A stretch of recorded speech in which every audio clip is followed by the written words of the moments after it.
Last night, a sold-out Yankee Stadium set a dramatic background for a classic postseason game. The New York stage was set for the captain, the grizzled veteran, the hired gun, and the kid. In spectacular fashion, they all provided classic performances worthy of the occasion. Breaking ball hit towards third. Oh, what a night for Boggs already. Struck him out. Rips it deep. Goodbye. Mariners ace Randy Johnson, sitting helplessly on the bench, could only watch as David Cone handled the Mariners early. But in the seventh, Griffey Jr. took him deep for the second time, and the game was tied. But the Yankees broke the game open in the bottom of the seventh, capped by a home run by Ruben "Hot Dog" Sierra. 2-1 Sierra, deep right field, way back, goodbye, home run, Ruben Sierra. Lou Piniella realizes the depth of the hole of the Mariners if they go down 2. They showed the middle of their lineup can dance on a New York stage, but they must exceed the opening night's performance if this series is going to continue.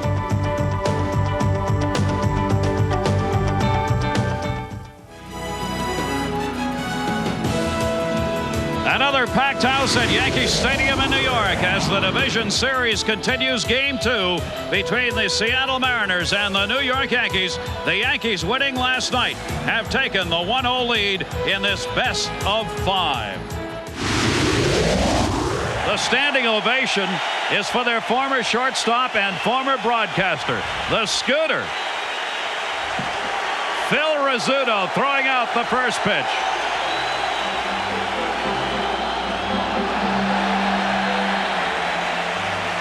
Holy cow, he threw a strike. Scooter retired this year, of course, from the broadcast booth. He's a beloved figure here.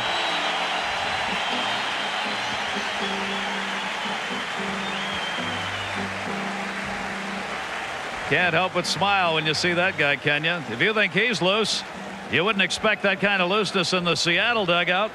Tommy Hutton, he looks pretty loose. Well, I think Junior was getting ready for Scooter's pitch. He may have also been imitating Ruben Sierra just a little bit. Let's take a look at tonight's Budweiser Mariners starting lineup. Vince Coleman's back in there, leading it off in left field. Luis Sojo moves up in the lineup to bat second. Ken Griffey Jr. in center. Edgar Martinez the DH. Jay Buhner will be in right field. Mike Flowers at third base. Tito Martinez moved down in the lineup against the left-handers at first. Dan Wilson will be doing the catching and batting eighth. And Joey Cora makes the start at second base and will bat ninth for Seattle. And this rookie is going to make the start for the Yankees. The heart's got to be pounding a little, but he put up some very impressive numbers. Andy Pettitte out of Baton Rouge, Louisiana, 23 years old, rookie season. Well, he's a youngster making his first postseason start, Gary, but I tell you what, he won 6 of his last 7 starts. He was 5-1 in the month of September, winning some big ball games for the New York Yankees. What he features, he's a left-hander that's very typical. He's not overpowering with his fastball. He has to have good control. He has a breaking ball and an excellent changeup. So watch for some of the Mariner hitters to be off balance a little bit. Defensively, behind the left-hander, Andy Pettitte. Talked about Bernie Williams last night in center field, chasing down just about anything into the gaps up the middle. The veterans, Fernandez and Velarde, a great play by Boggs last night on a diving stab of a line drive. And the captain, 9-time Gold Glover Don Mattingly, and Jim Leyritz gets the start. He's been the catcher the last 7 starts for Andy Pettitte. So Mike Stanley not in there tonight. Lou Piniella's team going home after tonight's game. They want to go back 1-1. Buck Showalter's New York Yankees have won their last 6. They finished the season with a 5-game win streak and a 9-6 win in Game 1 last night. Another capacity crowded Yankee Stadium, ready to go on a very humid night. It's only about 71 degrees, cloudy and kind of drizzly all day, but no real rain. It's been everywhere but here. Let's check in with Hannah Storm. Gary, got a score already in the Braves-Rockies game. Rockies starter Lance Painter, who struck out last night with the bases loaded to end the game. Here's his first pitch, and he gives up a home run to Marquise Grissom. This is Grissom's 2nd home run of the series, and Painter having a tough go in just his 2nd start of the year. Gary and Tommy. Anna, he's got to be wondering what happened, and so's Don Baylor, who got caught with the bases loaded in the 9th inning without anyone to hit except Painter, the starting pitcher in today's game. Ouch. 2 ball, no strike count on Vince Coleman, who had the 0 for 4 in last night's game. Coleman, a switch hitter, 326 right, 277 left. He's just trying to get on. That's what Tommy was talking about. Seattle did not get their table setters on last night. And while the middle of the order was hitting, they didn't have people to drive home. Because of the left-hander Andy Pettitte out there, Lou Piniella made the change and brought Soho up to the 2nd spot and moved Joey Cora down to number 9. 2 ball, 1 strike count. Left-hander's pitch chopped towards short. Fernandez is there. Got to hurry it. Got him.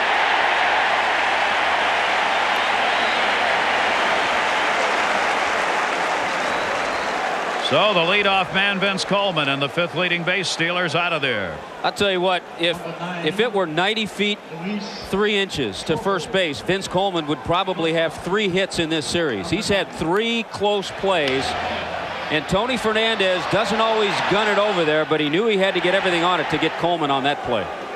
One of life's mysteries. How did they know 90 feet was going to be perfect? Still no answer to that. 1 down. Here's Luis Soho. The reason he's moved up in the order, he's got the 5th highest batting average against left-handed pitchers in the American League. So when you got a guy putting up those kind of numbers against southpaws, you're not going to have him hitting in the bottom part of the order. And indeed he is not, as he goes from the bottom up to number 2. Soho fouls that one off. He hit .360 against left-handers this year. Look at the differential there between left and right. That is an amazing number. There's Joey Cora, who was in the number 2 spot last night and will bat 9th in this game. Slaps that one towards short. Fernandez, quick pickup.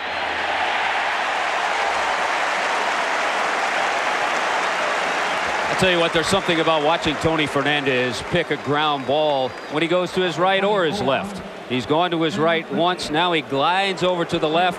Has a little more time on this play. And we mentioned the many gold gloves. 4 for Tony, 9 for Don Mattingly, 1 for Wade Boggs in the Yankee infield.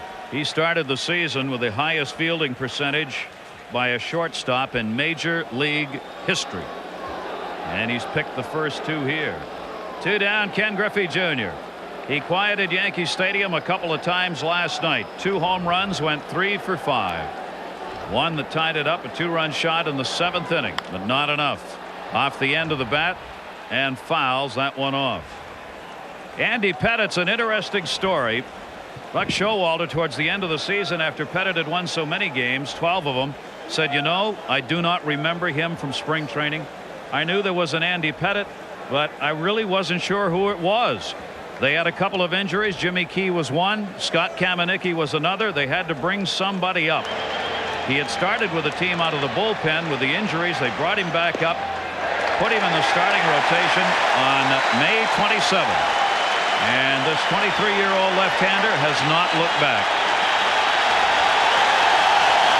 2-strike count. The fans are up for a strikeout. That's where you really have to control your emotions, especially if you're a type of pitcher that Andy Pettitte is. The crowd getting into the game, they want the strikeout. He's not really a strikeout pitcher, even though he did have 114 in his 175 innings. He has to control it and hit spots. 2 strikes on Junior, and he pops it up center field, not deep. Bernie Williams. So the rookie, in his first postseason start, retires the Mariners in order. Coming up here in the bottom half of the first inning, here's tonight's Budweiser Yankees starting lineup. Wade Boggs leads it off at third base. Bernie Williams will be in center field. Paul O'Neill in right. Ruben Sierra is the DH. Don Mattingly follows him at first base. Deion James in left. Jim Luriett's doing the catching. Tony Fernandez at short, and Randy Velarde second base and batting ninth. Very interesting comparison in these 2 pitchers, both starting for the first time in postseason. Andy Pettitte, a rookie. Andy Benes has won 76 major league games. He came over to the Mariners from the San Diego Padres. He's pitched very well, except for his last start. He's really been sporadic at times. He won 4 of his last 5 ball games, but his last start a disaster against the Texas Rangers. He lasted just an inning and a third, gave up 7 hits and 7 runs. The other thing about Bennis, if he's good, he's real good. He'll stay out there 6, 7, 8 innings. If he's bad, he's real bad. He had 4 starts where he pitched less than 3 2/3 innings. Good fastball, good hard slider, and every once in a while he'll use the change against the left-handed hitters. Soho and Cora up the middle for the Seattle Mariners. Look at that. Mariners 108 double plays, fewest in the American League. Doesn't matter tonight because in Bennis' starts with Seattle, they haven't turned 1. Andy Bennis is the most pronounced fly ball pitcher in baseball right now. He does not get ground balls, so he hasn't had a double play in the last 12 starts. Wade Boggs, what a night he had last night. Those numbers at the plate and a very important play at third base when he snared a line drive that ended an inning off the bat of Dan Wilson in the 4th. He was spectacular and rose to the occasion. Those are the career numbers for Boggs in postseason play. Bennis misses up high. 1 ball, 1 strike. For Andy Bennis, this ball game may be worth about $2.5 to $3 million. He is a free agent. They got him to win big games. He didn't win the game against Texas. Another big game here tonight. A lot of ball clubs, including the Seattle Mariners, will be watching how he performs in this game to decide whether or not they go after him and pay him money. The only other time Lou Piniella had him out there against the Yankees was at the Kingdome in Seattle. 7 innings, but he gave up a few runs, 8 hits and 7 runs in that 7-inning stint. Bennis with a 1-2 delivery to Boggs off the fifth, center field. Griffey back. He's got room. Boggs is retired. 1 away in the first for the Yankees. Bernie Williams for the Yankees, batting in the number 2 spot. Finished the season with the 2nd highest batting average in the month of September. A red hot hitter coming into the playoffs for the Yankees, and a very fine defensive player as well. Andy Bennis will be made to wait as Williams stands out on him. Take a look where he is. He is back in that batter's box. Slightly open stance, gets the head turned around to face Bennis and takes the fastball strike. A good sign for Bennis. He's coming in with hard strikes, good control, 92-mile-an-hour fastball that last pitch. Bennis did well since coming over in the deal that brought him to Seattle. 7-2 with the Mariners. He was 11-9 overall, and the Mariners in the 12 starts he made with them went 10-2. But what looms in his mind and the Mariners' mind right now is that last game against Texas. If he had won that ball game and had pitched better, there might not have been a playoff game. Johnson would have started game 1, and this whole scenario would have been a whole lot different. A slider at the knees for a strike. 1 ball, 2 strikes on Bernie Williams. Talked about his fastball, but he also utilizes the slider to lefties and righties. Here he comes into the back door with a good slider to Bernie Williams. For Bennis, left-handers hit 329 off him. Right-handers 207. Go figure. Popped up, shortstop. Soho backing up, shallow left field. And Bernie Williams is retired. 2 down here in the first inning.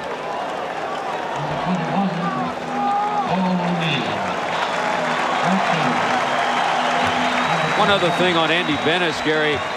The Mariners did something they haven't done a lot of in their history. To acquire Bennis, they got rid of a couple of young prospects, something they had in the past always held on to. Left-handed pitcher Ron Vallone, an outfielder Mark Newfield, a couple of good young players who should someday help the San Diego Padres. And played well at the end of the year for them. Other scores we'll keep you updated on, and the other series going on, of course. Grounded by O'Neill into center field for a base hit.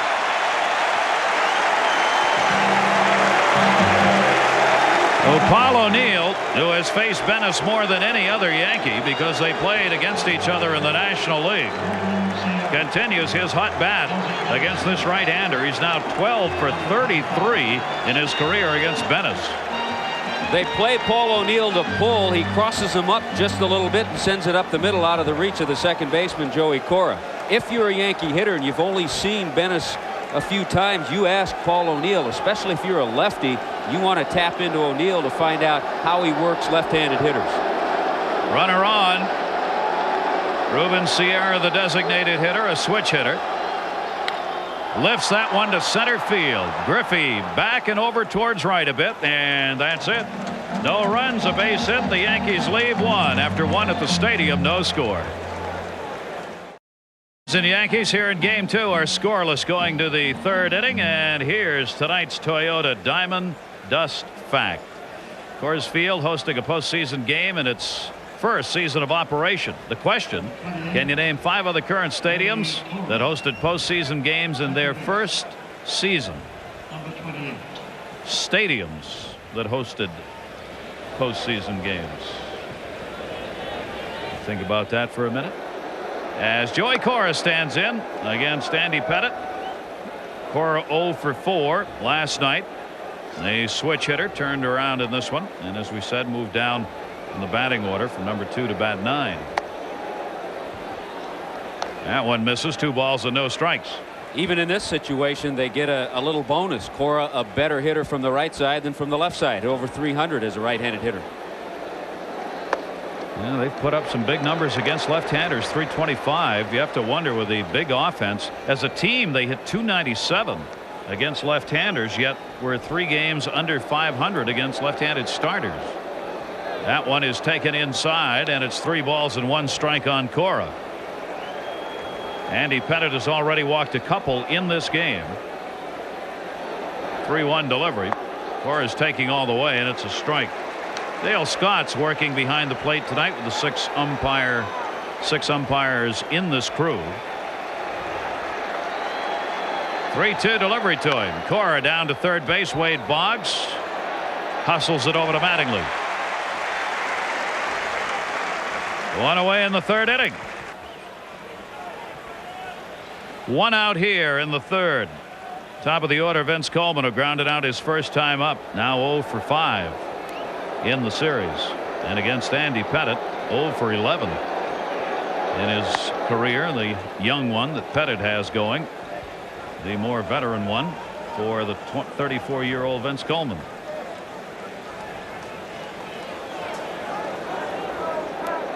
Left-handers 1-0 pitch up high again, 2-0. He's falling behind hitters here. A little difference than in the first inning when he had a nice 1-2-3 inning. And for Andy Pettitte to pitch successfully, he has to get ahead. 2-0 delivery taken up high. They want to check to see if he went around, and Jim McKean says he did. Not a good decision by Vince Coleman. You're out there and you see a pitcher struggling with his control. 2-0. I'm surprised he's just not taking all the way. He takes the bat around. Remember, going into the stands last night, we thought he hurt his wrist a little bit. It was the thumb on the left hand, the fielding hand. So had a little trouble checking his swing perhaps on that high fastball. Check swings already a controversy in this series. We won last night. The Yankees thought they should have had. Didn't get it. Pettitte comes back to get the count to 2 balls and 2 strikes on Coleman. George Steinbrenner, the Yankee owner, attacking the umpire even after the Yankees won the game, saying it was a bad call. He at first thought it was a rookie umpire and blamed the league president for signing a rookie umpire, but he wasn't a rookie umpire. 3 balls and 2 strikes. 1 away, bases empty, scoreless game here in the 3rd. Andy Pettitte trying to come back on Coleman. 3-2 delivery. He did. Right field. O'Neill backing up. Warning track deep. Looking up. Goodbye home run. Just enough. A rising line drive by Vince Coleman to the opposite field on a 3-2 pitch. And Seattle takes a 1-0 lead on the homer by Coleman. Well, I tell you what, at 34 years of age, Vince Coleman finding some power that he didn't have. His career high in home runs was 6 in 1990 with the Cardinals. He hit 5 this year. This fastball out over the plate Vince Coleman shows you why you don't have to pull a ball at Yankee Stadium. If you get fastballs out over the plate as a right-handed hitter, you can hit the ball out to right field. Well, I didn't think that was going to have enough on it. It did. This one popped up towards third base by Soho. Boggs is there, and Soho's retired for the second out. That is the first home run by Coleman against a left-hander this year. Well, Vince Coleman talking about that power on his 34th birthday this year against Oakland. He hit a grand slam. So we talked about the top of the order for the Mariners trying to set the table. Well, he did a little bit more that time than setting the table. That's the first time the Mariners have had a lead in this series on that home run by Vince Coleman. They take a 1-0 lead here in the third inning on the second hit off Andy Pettitte. Here's Ken Griffey Jr. Griffey flying out to center field, his first time up. You're sure wondering how he did a southpaw as a left-handed hitter. He hit .279. He did have only 3 home runs, though, off left-handers. Swung on and missed again. That's one of the reasons why that kind of pitch. If there's anything that bothers him, and he is not 100% with that left wrist that he broke. He has a plate and some screws in there. Sometimes he has trouble getting it quickly through the hitting zone. 0-2 pitch, got that one through, and a base hit to center. So out of the much reach for that. of Fernandez. Well, you know, as soon as you say those things, that he's going to come right around on a 90-mile-an-hour fastball. And Griffey is on with a 2-out single here in the third, hit number 3 off Pettitte. He wants Buck Showalter's pitchers to think that he's having trouble getting the bat through the hitting zone, but no problem right there on a ball that he hits right back up the middle. Well, the Mariners keep this inning going, and Edgar Martinez will stand in. The batting king in the American League, also led in on-base percentage, tied for the lead in runs, tied for the lead in doubles. Just a great year.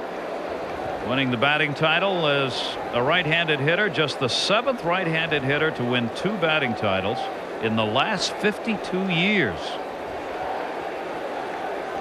Lou Kapling was the last one to do that. 1-0 delivery, missed with it outside, and he falls behind again. 2 balls and no strikes on Edgar Martinez. Martinez so far in these 2 games, 6 plate appearances, 3 hits, a walk, and 2 line drive outs. Typical. Diving back in is Griffey. Mattingly probably telling him, go ahead, take another step. He doesn't have a real good move. He can't pick anybody off. Well, maybe Buhner, but it'll never happen again. He's already picked off one, his 13 pickoffs on the year. And he misses up high. 3 balls and no strikes. You know, the other incredible thing about Edgar Martinez, he finished the season, as you mentioned, with a .356 average. Had he finished at .360 or better, the last right-hander to hit .360 or more was Joe DiMaggio. That's the kind of category Edgar Martinez is in and gets so little recognition for it.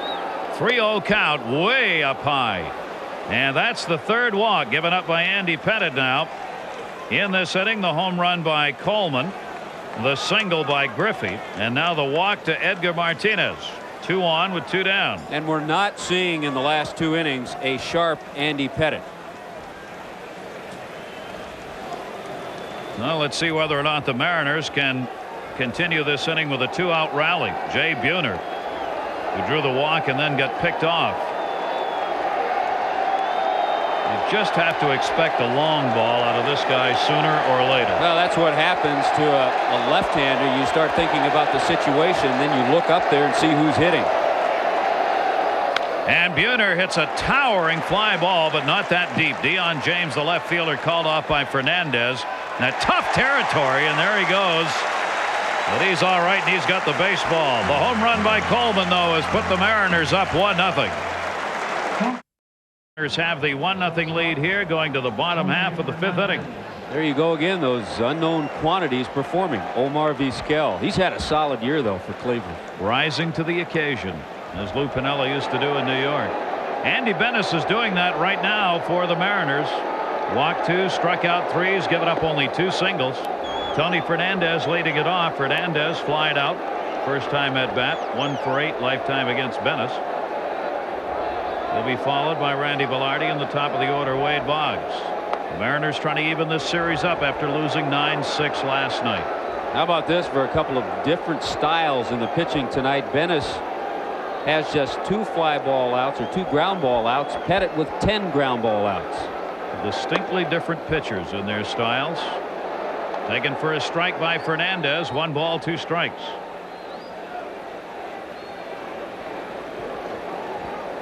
Andy Bennis with a 5.86 earned run average since joining the Mariners, yet a 7-2 record. That ERA is the highest in American League history by a starting pitcher with a record at least 5 games over 500. I mean, you talk about run support. Andy Bennis never got any when he pitched in San Diego. He came over to the Mariners and got as much as anyone in the league. That's the theory. Yeah. He didn't know how to handle it. Here's the 2-2 off the fist. It'll stay 2 balls, 2 strikes. You can really see the way Andy Bennis has been working. He's tried to backdoor his slider, move his fastball outside, and then every once in a while come inside with a good fastball. Occasionally he'll use a little splitter that he calls a forkball, a changeup, just to keep a lefty off balance. 2-2 delivery to Fernandez, and he's fighting him off here. He's keeping it alive at 2 balls, 2 strikes. Tony Fernandez, 282 career hitter after this last season with a 245 average for the Yankees on the year. Continuing to play that magnificent shortstop. 2-2 delivery to him, and there'll be no play on this one over the Mariners dugout. A couple of rows back. So he's fought off 3 2-2 pitches in this at bat. Now they wanted him in the lineup. Tony's been banged up a little bit. He had a sore knee, missed some games for the Yankees.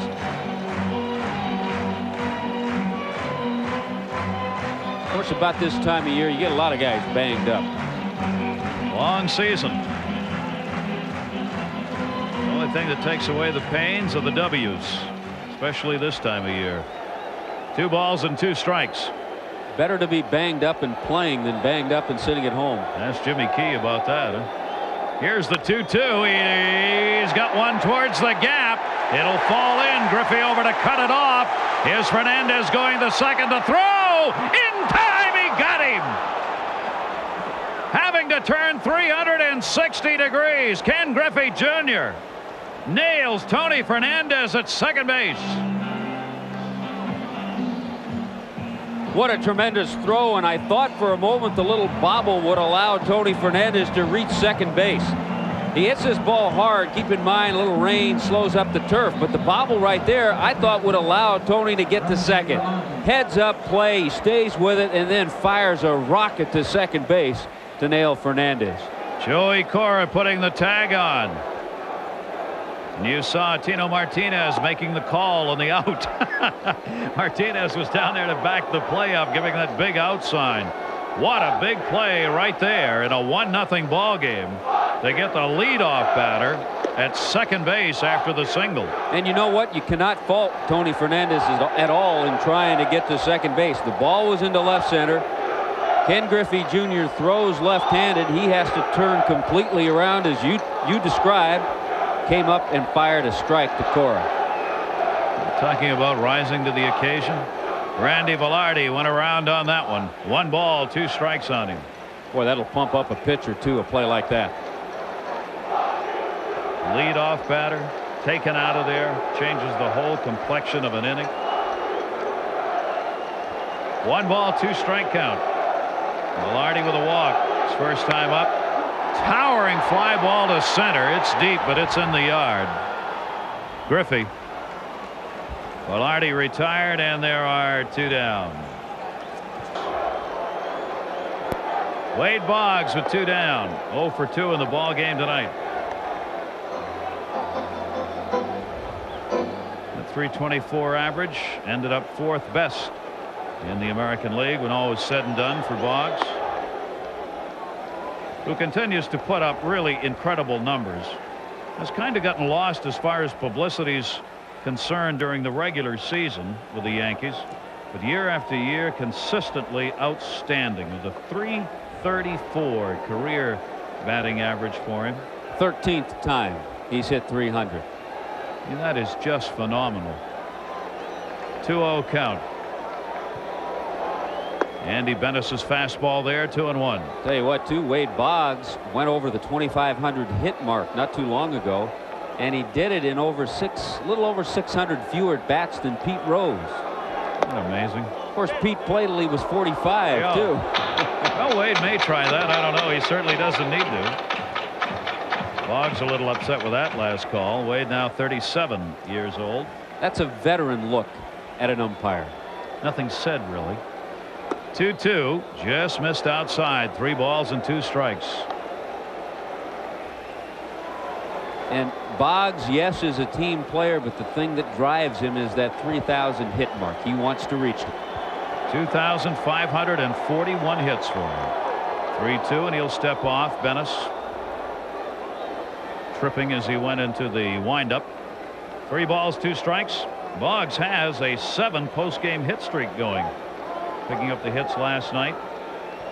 14 for 27 during that streak over a few years of postseason play for him. It wasn't very much as a postseason player.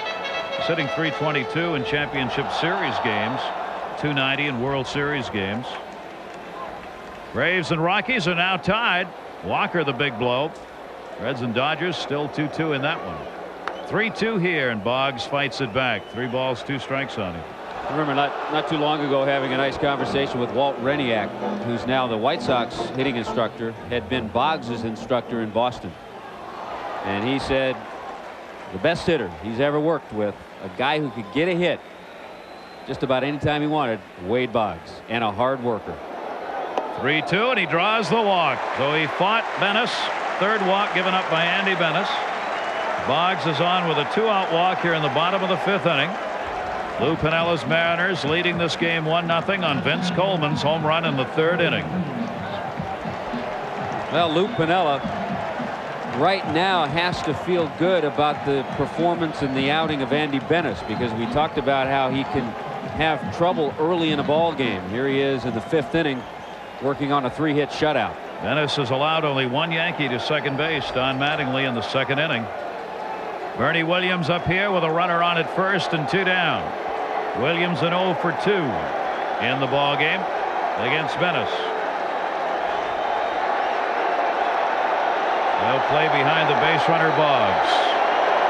And Williams takes it down low. Let's check in again with Hannah Storm. Hannah?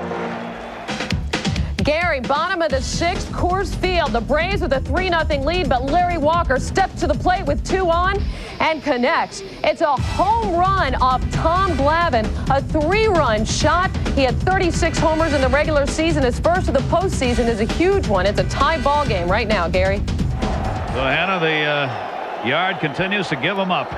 Coors Field setting all kinds of records for home runs hit during the regular season, and looks like the postseason is going to be the same. Well, they're rocking in the Rockies after that shot. You never have a big enough lead out there. Here's the 1-0 pitch taken outside. 2-0 count now on Bernie Williams. 2 down.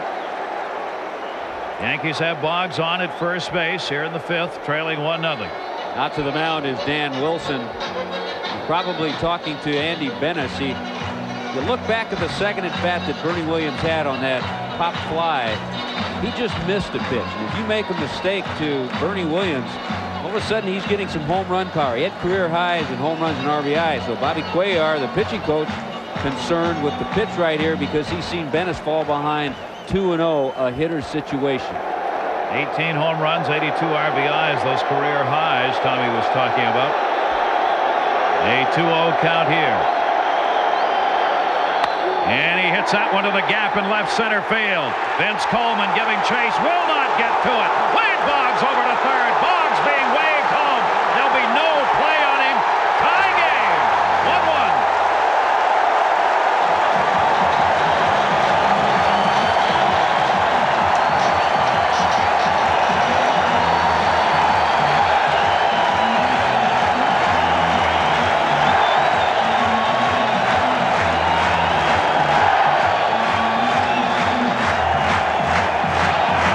he's been painting the outside part of the plate on the 2-0 pitch. He had to get a little bit more of the plate. And Bernie Williams got a lot of the baseball. Once it gets by Vince Coleman, that allowed Boggs. He's still hampered by that left hamstring. It's heavily wrapped. I tell you what, he didn't think about a hamstring pull when he scored from first on that. A huge 2-out hit for Bernie Williams. A double and an RBI, bringing Boggs home to tie the game up.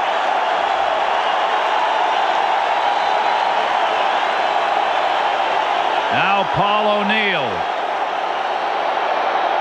And he pops it up, second base. And it'll be played there by Cora. But this one's tied up on the RBI double by Bernie Williams. It's 1-1. Bernie Williams with the RBI double. He had 2 RBIs and 3 hits in the game last night. What a finish to this season he's having. Well, ever since he moved up to the number 2 spot and Boggs went to the number 1 spot, they used to keep Bernie down in the 6, 7, or 8 spot in the lineup.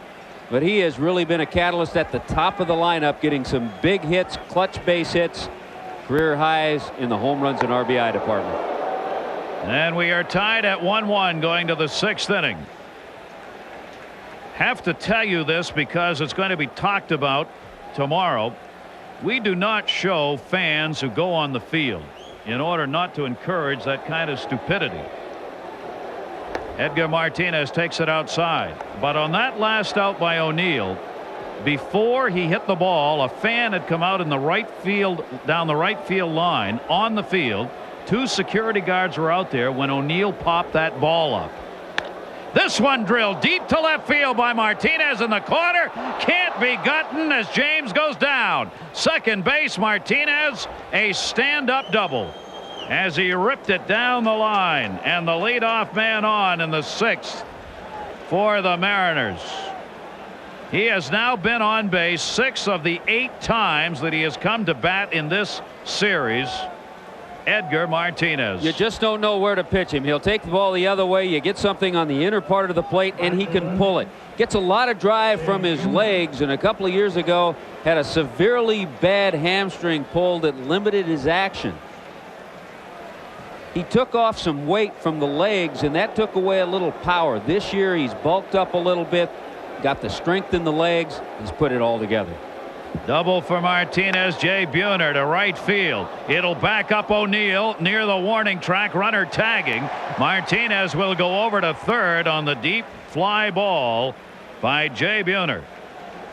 So Martinez in this 1-1 game is on at third base with 1 away here in the 6th inning. These games all close tonight with the Indians leading at home. Oral Hershiser pitching for them. 2-0 lead over the Red Sox deep into it, 7th inning. Tied up on Larry Walker's 3-run homer for the Rockies against Tommy Glavine and the Braves. 2-2 Dodger Stadium. Berber's now on for the left-hander John Smiley, who started. Dave Berber on in relief for Cincinnati. Hershiser thinks it's 1988 again. He won't mind that at all.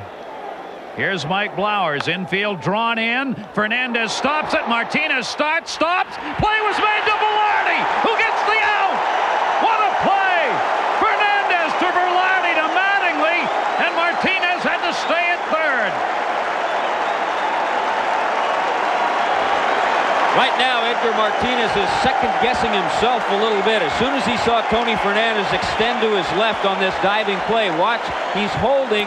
Right about here is when he thinks about going. And then Tony Fernandez alertly flips it to Randy Velarde. If Velarde's not alert, that play's never made. What a great effort by Fernandez and Velarde. And right about there was where Edgar Martinez at third took a couple of steps toward the plate and thought about going. That is as fine a baseball play as you will see. Fernandez to Randy Velarde to Mattingly. And all the time that was going on, Edgar Martinez at third was jumping first towards the plate, then back towards third, then back towards the plate, finally just froze, and Velarde was able to watch him, realize he wasn't going, and still get the out at first base. I'll tell you what goes through your mind. You see the infield in, you're the runner, so you have to make sure the ball goes through. So the ball was hit hard. It didn't go through. Then he saw Fernandez extended onto the ground. He thought, I got a chance. Then he saw the flip. He said, no, I don't. And a line drive left field. What a big hit for Tino Martinez. After that great play, Martinez delivers a 2-out single, scoring Edgar Martinez. And here's Tino Martinez, who has moved down in the order because the Yankees were starting a lefty. What's he done? He's gone 2 for 3 and delivered an RBI that puts the M's back on top. Well, we talked about how he's hit left-handers so well this year. Gets a breaking ball out over the plate. He hits the ball to all fields, doesn't try to pull everything. And a big base hit for the Mariners to bring home Edgar Martinez. And it is a 2-1 lead for Seattle. Dan Wilson, the catcher. 2 down. They got him picked off again. Tino Martinez tagged out by Mattingly. The second pickoff by Andy Pettitte in this game, and a league-leading 14 on the year. Well, hope you are enjoying this one as much as we are. Mariners lead at 2-1. Our MCI proof positive replay. You'll have to replay this one a lot just to believe. Look at this.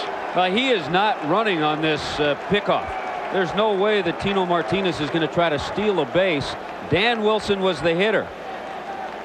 Piniella can't believe it because now Dan Wilson will be leading the inning off. Let's say Dan Wilson makes the last out with Tino not being picked off. Now he has Joey Cora to lead the inning off next inning. A real leadoff batter, batting ninth. 2 pickoffs tonight for him. Andy Benes goes back to work with a lead here in the bottom of the 6th inning against Ruben Sierra. Well, what a big hit, though, for Tino Martinez to put the Mariners ahead in a ball game they have to win. Tino Martinez delivered for them last night. He picked up an RBI in the 9th inning. Comes through with his second RBI of the series and gives the Mariners a 2-1 lead. 2-6-0 for the M's, 1-4-0 for the Yankees. Vince Coleman a home run in the 3rd inning. The other run for the Mariners, while the Yankees got theirs and the RBI 2-out double by Bernie Williams in the 5th.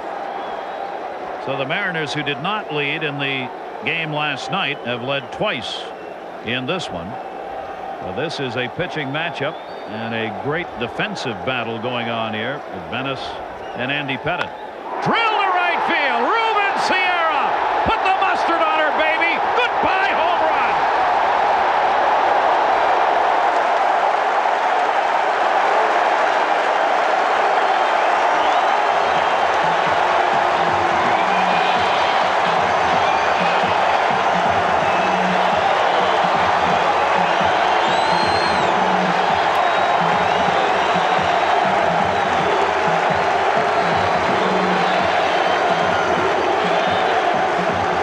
Breaking balls we've seen on the outer part of the plate. Andy Benes knew that he got too much of the plate with that slider. You know, a lot of guys don't do this when they hit home runs, but then again, a lot of guys don't hit them that far and never get the opportunity. A lot of guys don't hit home runs. During the season, 44 RBIs and 215 at bats for Ruben Sierra. Benes made a mistake and he knew it. This game is tied on one swing of the bat by Ruben Sierra. 2 home runs now in the series. He had 19 during the regular season, 7 of those coming as a Yankee.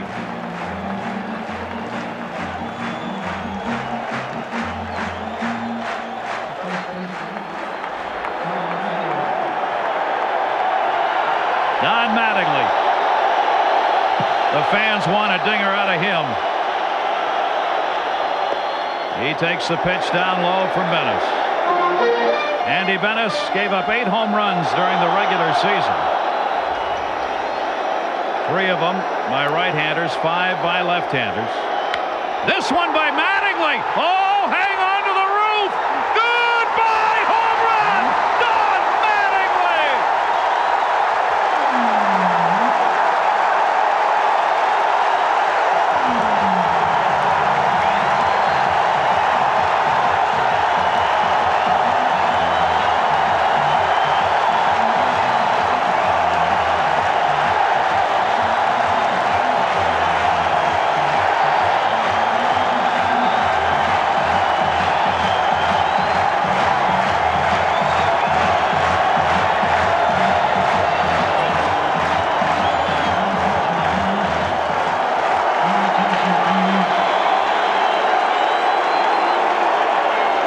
Lou Piniella's pulling his team off the field as items are being thrown, including, as you see there, a bottle, probably plastic by the looks of it.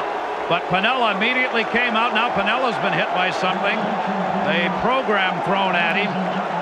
And he came out and pulled his team off the field.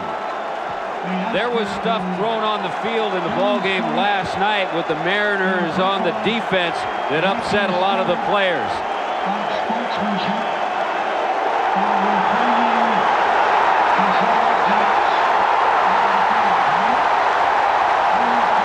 His first postseason home run. 1,785 regular season games. And that's a home run trot. Gets a fastball that Bennis tries to go down and in, and Donnie Baseball drops ahead of the bat. 4 for 6 in 2 games. He doesn't put the mustard on it like Sierra. He runs around the bases the way they used to. The way the captain of the Yankees would do it.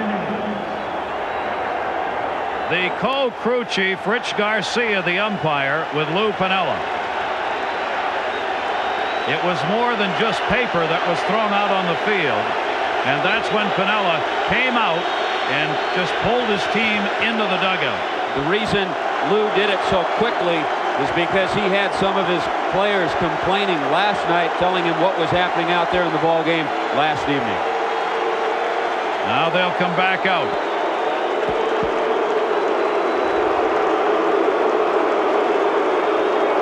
Indians still leading in their game against the Red Sox, with Hershiser still pitching for them.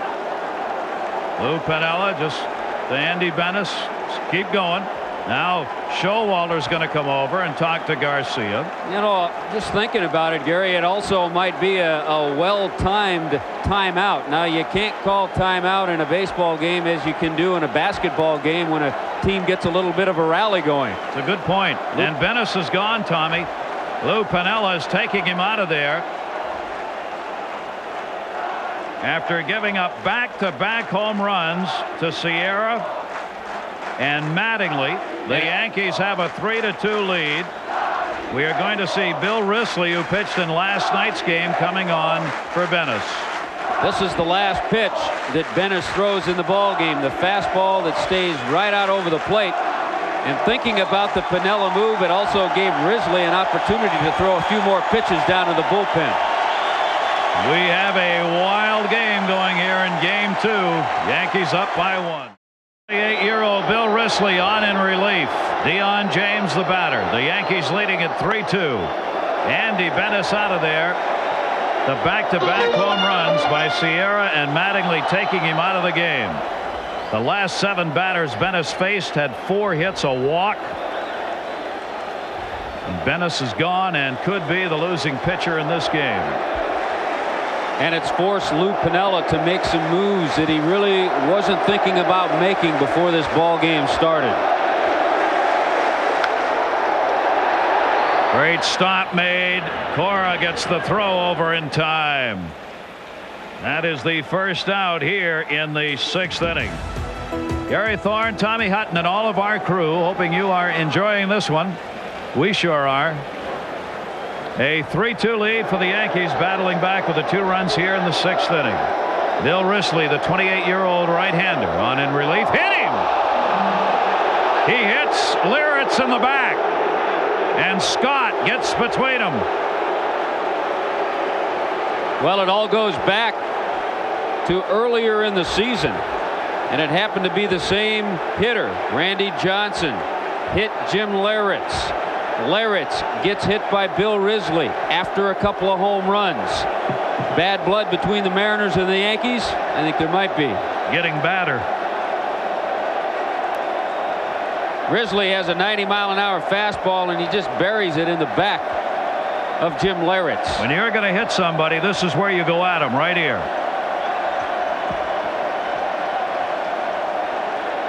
And they got real close going down the line. That in a lot better area than the pitch that Randy Johnson threw at Jim Liritz. So with one away here in the 6th inning, Lawrence is on, hit by Risley. Tony Fernandez, a single his last time out, got caught at second base trying to extend it. Timeout taken at the plate. You know, in Lawrence's case, it's just being in the wrong place at the wrong time. At the plate after the 2 home runs. Each team now has 6 hits in this ball game, but the Yankees are back on top. 1 down. Fernandez to center field. Griffey puts it away. Halfway, Lawrence goes back to first. 2 down. We talked about earlier in the year in Seattle, the big unit with a fastball deflected a little bit. Fortunately for Lawrence, before the ball caught him on the cheek, it was deflected off his forearm or shoulder. That created some bad blood between the Yankees and the Mariners. Some words were exchanged between Lawrence, Johnson, Buck Showalter. Lawrence even went to the point to say, meet me outside after the ball game. We'll take care of business there. Randy Velarde. Lawrence on at first base. 2 down. Bill Risley pitched in last night's game. He worked 2/3 of an inning, struck out 1, zeros on the rest of Risley's line last night. Randy Velarde waiting here. The 1-0 delivery to him. 1 ball, 1 strike. Yeah, Risley was a bright spot in the bullpen. We talked about how the bullpen failed Lou Piniella last night. 2 1/3 innings, 7 hits and 5 runs, but not because of Bill Risley's performance. He threw only 8 pitches last night, so no problem for Lou Piniella to bring him back here in this game. It's like Lou kind of liked that little action there, huh? Lou's been here before, and the other side of it. This is like New York baseball. It's a good stickball game out in the alley going here. 1-1 the count. 2 down. Velarde takes the slider for a strike. 1 and 2. Far from over in this game. Norm Charlton has been throwing for the last couple of batters in the bullpen. There are 2 down here. 1 ball, 2 strikes. Lawrence being held at first base. Randy Velarde 0 for 1 and a walk tonight. 1-2 pitch to him, missed outside. 2 and 2. Not a normal warm-up time for Norm Charlton, but it's playoff time. It's an interesting comment Lou Piniella made. One I have always been surprised others don't make, Tommy, that if you get to a point in a game where you've got a lead and the other team's rallying, whenever it is, that's when you need the save. That's the save opportunity. That's what Lou said before this ball game tonight. Here's the 2-2 delivery, hit in the air to shallow center field. Griffey coming in will put it away. That one off the end of the bat. But back-to-back homers. Sierra Mattingly, Yankees up. We'll return after this from your local station. There's your line over the 6 innings here at Yankee Stadium. The Yankees back on top, 3-2. They've had to battle back in this ball game. The Mariners had a 1-0 lead. Yankees tied it. Mariners went 2-1. The Yankees got the lead. Left fielder, we're going to have Gerald Williams coming in for Deion James. Defensive replacement in left field. Andy Pettit's gone the distance for the Yankees in this game. Has walked 3, struck out none. 2 runs on 6 hits off him. 2 reasons Buck Showalter makes that move early. He gets defense in there. Gerald Williams hits right-handed. He knows that Charlton's coming into this game pretty soon. Misses outside with that. So you don't want to waste an inning defensively. Yeah. Get him in there because you know Charlton's coming in. By the time his spot comes up, Williams will be batting against Charlton. Already have him ready. 1-1 breaking ball. He went after it. 1 ball, 2 strikes. Remember, this is a 23-year-old rookie you're looking at, wearing 46 for the Yankees. His first postseason game after a 12-9 regular season. They talked about his stamina. He's got it. Let's check in on Boston, Cleveland, and it's at Jacobs Field in Cleveland. Take you there now. All kinds of options here. Bob Costas and Bob Uecker at Jacobs Field in Cleveland. The Indians lead it 2-0 on a 2-run double by Omar Vizquel in the 5th inning. Orel Hershiser worked 7 1/3. with a man on and one out here in the 8th. They took him out. There's Orel, who stands to be the winning pitcher. Brought in Tavares to pitch to one man, Valentin. Got him to pop up, and now with the left-handed hitting Vaughn coming up, they bring the veteran left-hander Assenmacher out of the bullpen. And if Assenmacher can get them out of this inning, then Mesa would work the 9th.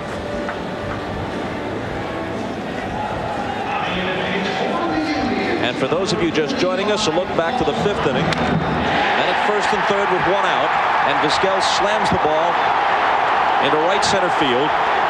And since Lofton was the runner at first, they had absolutely no chance to get him at the plate. There's Omar Vizquel. He started off this game tonight with a beautiful play. A ball hit to the hole at short by Valentin, and it ended up as being an error on the first baseman Paul Sereno. It should have been a double play, but it didn't happen that way. But Vizquel with a big base hit, driving in the only 2 runs in this game. Assenmacher comes on to face Vaughn, who only hit around .250 against left-handers this year. We are back at Yankee Stadium after Dan Wilson flied to right. Joey Cora delivering that double in the gap in right center field. And Cora now has gone 2 for 3 against Andy Pettitte in this game. We talked about how valuable Joey Cora has been to the Seattle Mariners. Hit second last night. He was moved down to the number 9 spot, but that pitch out over the plate, Joey Cora showed a little power. The opposite field fooled Paul O'Neill with that power. He represents the potential tying run for the Mariners. 3-2 Yankee lead here in the top of the 7th inning, and Vince Coleman had a home run, a solo shot in the 3rd, his first postseason homer, only the 6th that he's picked up on the year. The Mariners now have picked up 7 hits off the left-hander. Bob Wickman has started to throw for the Yankees as the bullpen's beginning to be integrated into this game. Andy Bennis went 5 innings, the starter for the Mariners, charged with the 3 runs on 6 hits, walked 3, struck out 3. Gave up the long balls to Sierra and Mattingly in the back-to-back in the 6th. Vince Coleman fooled on the off-speed pitch, 0-2. Well, he's seen a couple of off-speed pitches. First pitch was a curve ball. Then Andy Pettitte pulls the string. Look at that changeup. What makes it even better is that it's away. Andy Pettitte has not struck anyone out in this game. The fans are up asking for one here.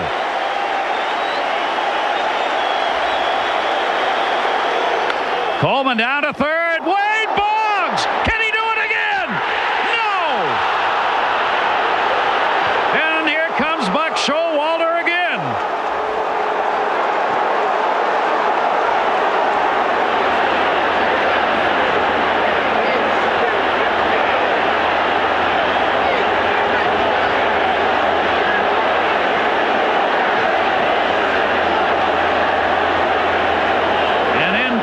Single for Coleman.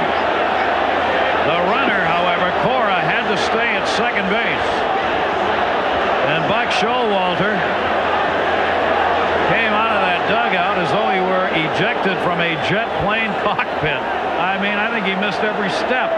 He went from the bottom to the field. Well, how many times now have we seen Vince Coleman go up the line? The 4th time he finally got one. The 2nd time, Tommy, in these 2 games, he's fallen over the bag. We've seen Boggs go to his left.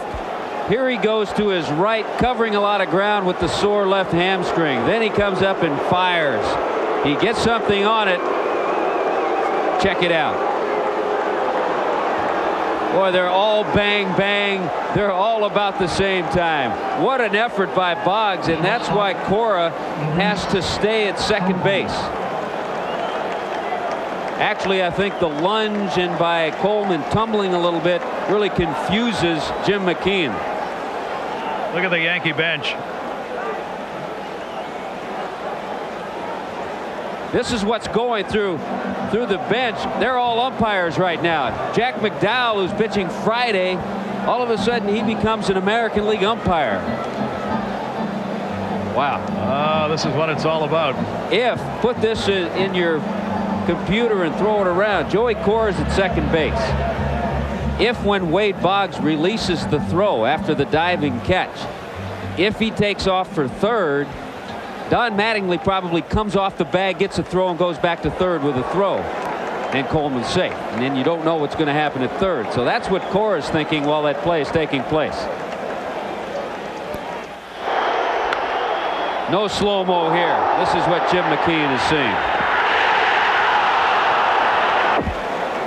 Wow. All right, first and second. One down. Breaking ball to Luis Sojo. The Yankees have a 3-2 lead in the 7th inning. Cora got this started with a 1-out double. Coleman has delivered a single. He's now got a 2-for-4 ball game going. And Sojo 0 for 3 in this game. Facing the left-hander, Andy Pettit. Pickoff play at second, no throw made. Somewhere Brooks Robinson is smiling broadly watching Wade Boggs play third in these first 2 games. Yeah, Craig Nettles may be having a chuckle or two also. We are seeing spectacular defensive plays at third out of Boggs here in these games. Pettit checking at second base. 1-0 pitch is there at the knees. 1 ball, 1 strike. Keep in mind too, Sojo, as you mentioned, 0 for 3, but has hit left-handers so well this year. 5th highest in the American League is numbers against left-handers. The irony, of course, Cora moved down to the 9 spots, 2 for 3. Sojo moved up to the 2nd spots, 0 for 3. That's why managers have white hair. Ain't no hits in that 2-hole. Here's the 1-1, caught the outside corner, 1-2.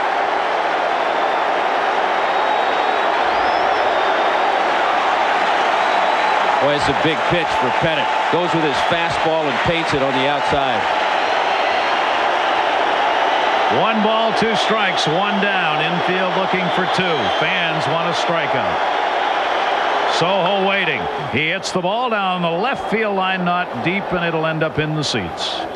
I'll tell you what, the Yankees, Gary, knew what they had in Andy Pettit in the minor leagues. In his 4-year career in the minor leagues, he was 42-20 with an earned run average of about 2.5. So they knew it wasn't long before he'd be in the major leagues.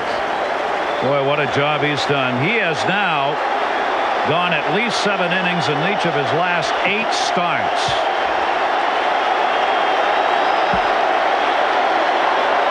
One-two, a long look back at second base. Sojo drills it up the middle for a base hit. Bernie Williams in to get it. Joey Cora coming to the plate, and we are tied again. An RBI single by Sojo has brought home Joey Cora. Coleman goes over to third. Game is tied at 3. Center fielder, well, a couple of things happen on this base hit. Number one, great location by Sojo to send it back up the middle. Then it kind of dies into the outfield grass. Because of that, Coleman easily goes over to third base and makes it a tougher situation with 1 down and runners at the corners. Sojo's first RBI of this division series. 1st and 3rd, 1 away. Coleman a huge lead at 3rd. This ball hit high in the air by Griffey. Shallow left. Gerald Williams. Coleman tagging. He's coming. The throw to the plate cut off. Boggs. Runner scores. Throw to second in time, but the run will count. Sojo is thrown out at second base, but Coleman crossed the plate before the out, and the Mariners lead at 4-3. Well, for a moment, I thought that defensive move by Buck Showalter might pay off, but Gerald Williams comes up on this catch on a shallow fly ball. Maybe a little surprised, does not make a good throw. Vince Coleman scores. Heads up by Wade Boggs to take it onto second base as Velarde sweeps the tag onto Luis Sojo. Haven't seen enough, just hang on. That ends up being a sacrifice fly, and Coleman making sure it counts, pointing to the plate as the umpire did. Yeah, the run counts. You got there. Gerald Williams' throw had to be cut off, so it's a sacrifice fly for Griffey as Griffey picks up his 4th RBI of this series, and now we'll see the man we were talking about coming in to save a game, but he's coming on here in the 7th inning. Norm Charlton on in relief facing Wade Boggs. 0 for 2, a walk and a run scored for Boggs in this game. Well, we talked about the top of the lineup last night for the Mariners not producing. Vince Coleman, a big part of that run, going from first to third and then scoring. Luis Sojo, the shortstop, and Boggs is the first out here in the 7th. And the fans give a true Bronx cheer to the first base umpire. The Indians have jumped out to a 4-0 lead now. Eddie Murray, 2-run homer in that ball game for the Indians. They're in the 8th inning, and they may go up 2-0 in that series.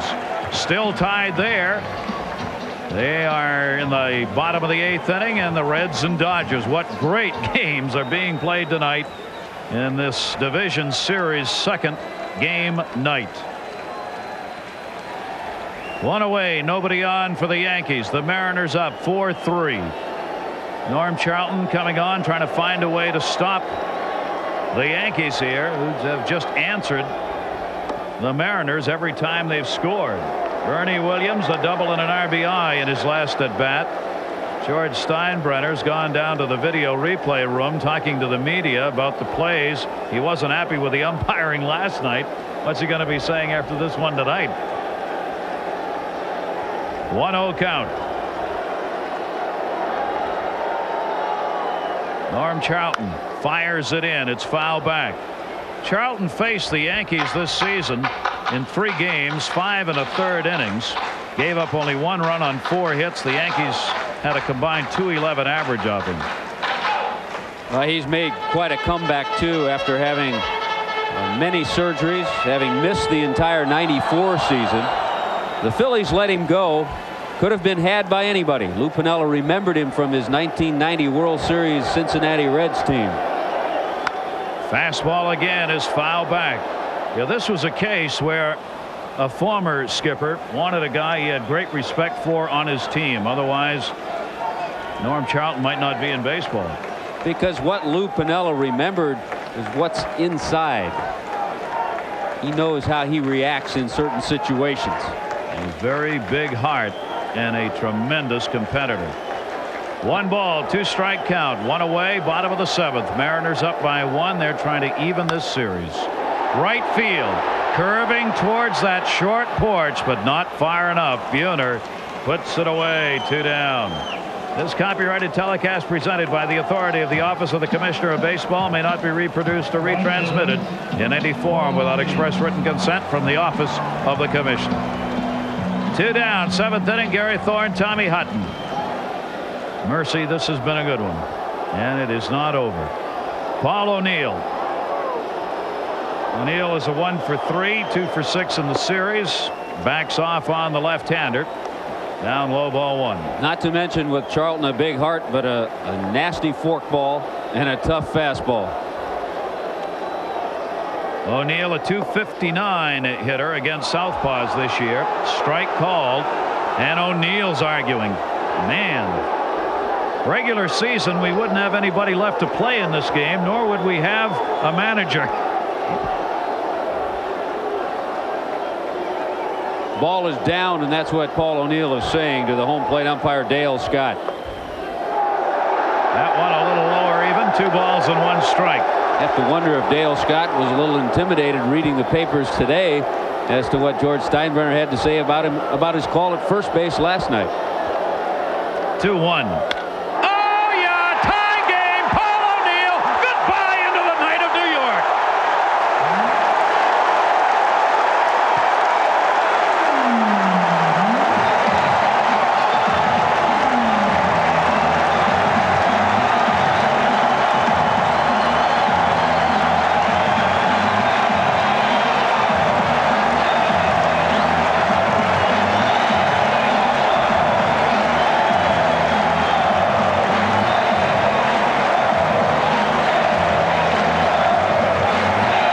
If it's any better than this, I don't know where you have to go. Fastball up, right out over for Paul O'Neill to get the little leg kick and drive on. Never a doubt once it left his bat. Left-hander against left-hander. His 10th home run of the year off a southpaw. 4-4 game. 3rd home run for the Yankees in this ball game. and Ruben Sierra. But one of the other three will stand in here against Norm Charlton. Paul O'Neill. A king-size effort off Norm Charlton, the left-hander.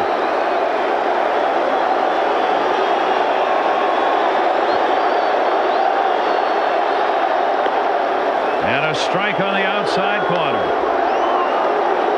O'Neill a 2-for-4 game now. The Reds have taken a lead on a Barry Larkin RBI single in the 8th inning. Reds trying to go up 2-0 in that series. Lou Piniella, as a manager of the Reds, worked with Paul O'Neill to get him to drive the ball and get more distance, to be more of a home run hitter. Outside corner, 1 ball, 2 strikes, and Sierra's not happy, but who is?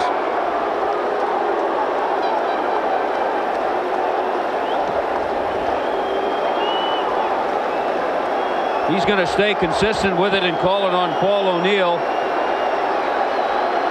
He drops the forkball in there on Sierra and does it again. Struck him out, and Sierra comes right back to the home plate umpire, Dale Scott.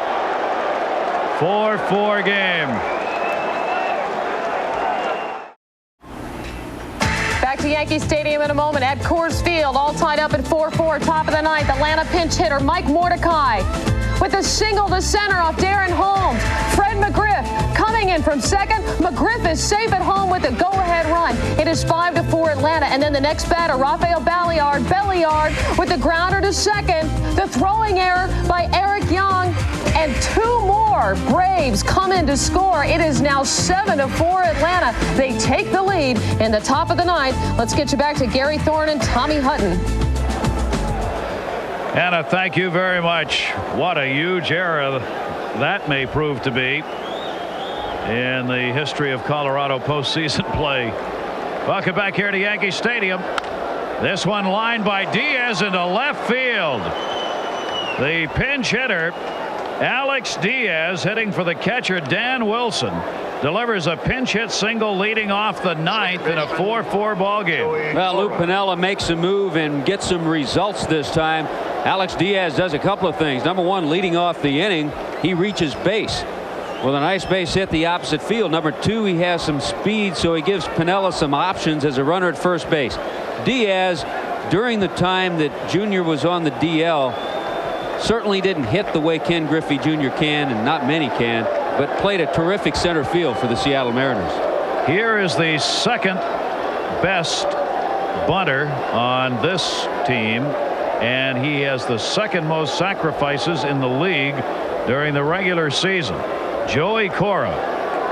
They are looking bunt here. He had 13 sacrifice bunts. Squares, takes the pitch inside, ball 1.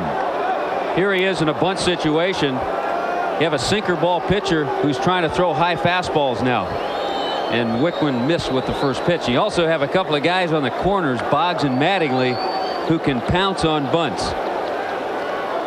Look for another big play. Boggs already in at third. Mattingly charges after the pitch. Throw over to keep Diaz there. Diaz 6 for 20 as a pinch hitter during the regular season. Good job coming off the bench for Lou Piniella. Don't rule out hit and run. Yep. Little butcher boy fake the bunt, pull it back play. 1-0 count. Bob Wickman delivers, bunted foul by Cora. 1 ball, 1 strike. Diaz all the way down to second base. Back to first. Has the bat right there, just gets it in foul territory. Even though Mattingly is charging, he has to stay at first base. So you want to take it up the first base line, especially when you have the third baseman in the way Boggs is. 1 ball, 1 strike count. Cora waiting. Boggs moving in, creeping a little closer. Want to get Diaz leaning back towards that bag on a delivery to the plate. You also toss over to first because you may want to see if Cora is going to tip his hand. Alex Diaz picked up on waivers a year ago from Milwaukee, on at first base with a pinch hit single. 1-1. Cora drops a good one down to first. Wickman's got to go to the bag. Mattingly got back to cover it. Another sacrifice for Cora, moving Diaz down to second base with one away. Buck Showalter is going to make the change right here. He's got Steve Howe, the left-hander, and John Wetteland, the right-hander, warming up in the bullpen.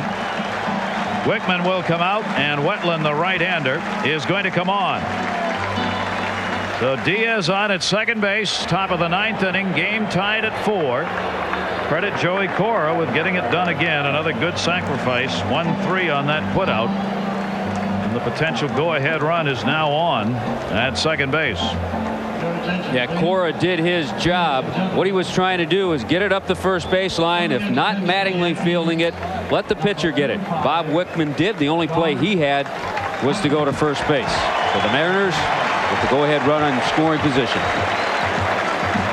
Game coming right down to nail-biting time here in the ninth inning. John Wetteland coming on. Wetteland did not have a good outing in what was supposed to be a mop-up performance in last night's game. Ended up being a nail-biter. He worked the final inning after David Cone left and gave up 2 runs on 3 hits in the inning worked, walking 1 and striking out 1. So Wetteland will come back in this one and try and get a whole lot better numbers up. Got bat right here. Wetteland on. Alex Diaz at second base, 1 down. Vince Coleman, a home run and a single and 4 at-bats in this game. Goes after the first Wetteland delivery and fouls it back, strike 1. Vince Coleman 1 for 7, excuse me, Tommy, against Wetteland in his career. I was going to say, Gary, he really needed that outing last night. He hadn't pitched in a couple of days. He didn't pitch in the clinching game for the Yankees on Sunday in Toronto. So he needed to get those innings, the pitches that he made in last night. He should be ready tonight. Wetteland checking the runner at second base. Vince Coleman again fouls it back, same place, 0-2.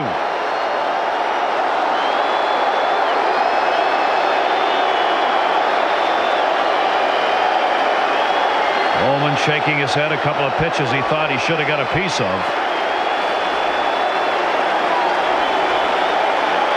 Yankee fans are up again. Another crowd, 57,126. Another sold-out Yankee Stadium.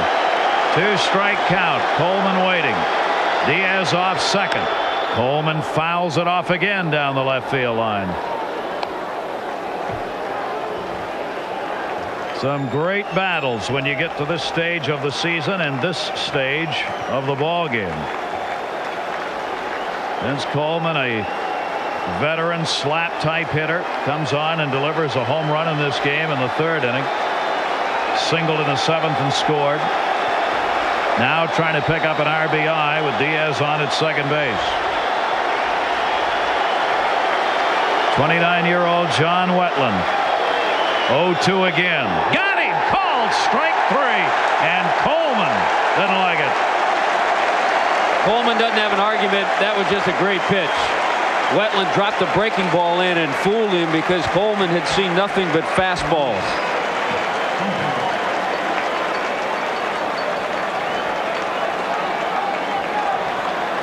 Good pitch by Wetteland.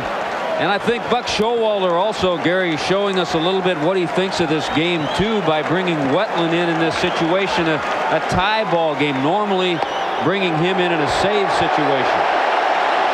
Wetteland throwing strikes. Luis Sojo.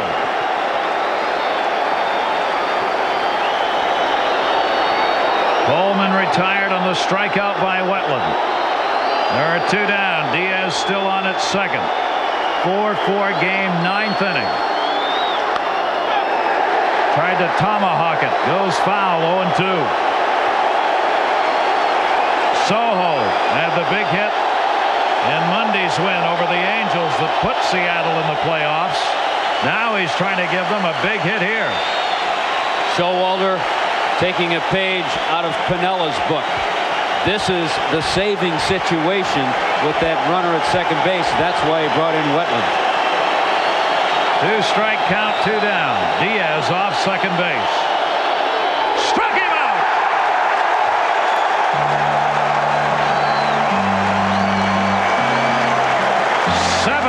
is all strikes by Wetland. Yankee Stadium, the bottom of the 9th inning in a 4-4 game. Norm Charlton on the mound for Seattle. Randy Velarde leading it off for the Yankees. Up high, ball 1. Chris Widger has come on to do the catching. The backup catcher for Dan Wilson, who came out when he was pinch hit for. This is a big spot for Chris Widger. He played in only 23 games with Seattle. Spent most of the year at AAA. Charlton's 1-0 pitch is in there for a strike. Tommy, we were speaking about the fact the runner gets on, it gets even tougher for him. Yeah, Diaz stays in the game after picking up his pinch hit single. Widger hits in Coleman's spot. Grounded towards short. Soho the long throw, and Velarde, the leadoff batter, is retired in the bottom of the 9th inning. But you're right, we talked about that. Should the Yankees get some men on base with the good forkball that Norm Charlton has, it'll put a lot of pressure on the young catcher Chris Widger. One away, Wade Boggs. Reds have added another and a Mariano Duncan single. Norm Charlton with one away. Great baking ball to the left-hander.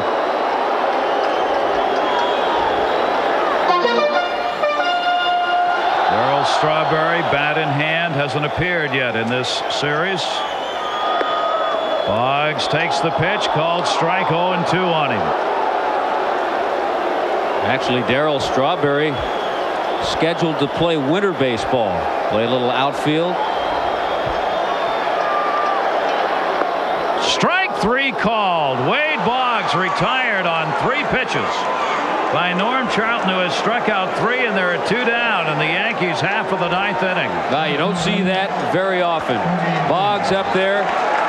You almost have to say 3 perfect pitches by the left-hander Norm Charlton to get a lifetime .330 hitter out.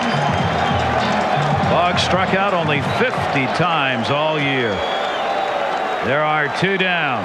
Bernie Williams. Times like that, you just have to go back to the dugout and say, I'll get him next time. Yep. Bernie Williams, an RBI double in the 5th inning, 1 for 4 in the game. 4 for 9 in the series. 2 down, bases empty, 9th inning, tie game. Down low, ball 1. So far, the only mistake that Charlton has made since coming on in the 7th inning was the home run ball to Paul O'Neill that tied this game up. Bernie Williams 1 for 4 lifetime against this left-hander. Check swing, but he went way around on that one. 1 ball, 1 strike. The Yankee win, and they go 2 up in the series. Seattle trying to even it up to go home for game 3 on Friday. 1 ball, 1 strike. And a timeout taken at the plate. 4 runs, 11 hits for the Mariners, 4 and 7 for the Yankees. Pulled the string on him that time, off speed, way out in front on the swing, but enough to chop it off. Just changing speeds a little bit on the forkball.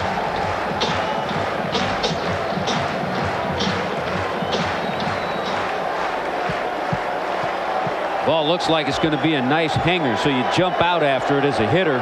All of a sudden it turns into a good pitch. Charlton with a 1-2 delivery. Swung on and missed.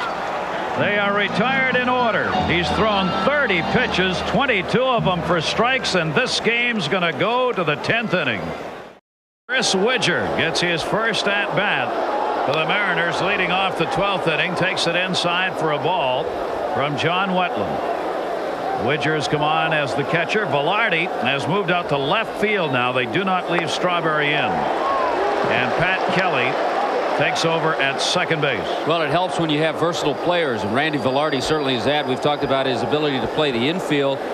Darryl Strawberry's had troubles in the outfield. Chris Widger fouls it back.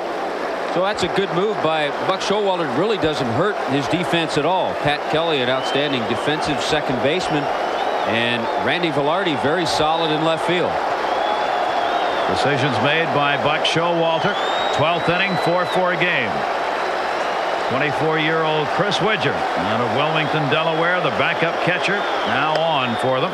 And hitting in the leadoff spot, Soho and Griffey due up here in the 12th for Seattle. Mariners got their last couple of runs in the 7th inning, just as the Yankees got theirs via Paul O'Neill's home run in that inning. Breaking ball got him. Boy, Wetland is strong tonight. 4 strikeouts for him. Widger's retired. One away in the 12th. Still dropping that breaking pitch in, getting strikeouts. We talked about Norm Charlton going 4 innings. His longest outing had been 3 this year. John Wetland's longest outing this year, 3 innings. Extending it here in this game. Popped up at the plate. Laird's back, may have room. He does. Soho the second out. Griffey coming to the plate in game 1, 4th inning against David Cone last night. He delivered a solo shot leading that 4th inning off. He came up again in the 7th inning, again against David Cone, a 2-run homer. Now he stands in with 2 down and nobody on in the 12th inning. I like what David Cone said. He said, I could have blamed my blister. He said, I just made some bad pitches. And how about what Griffey said before this series started? Told his teammates, you can get on my back and ride me through the playoffs.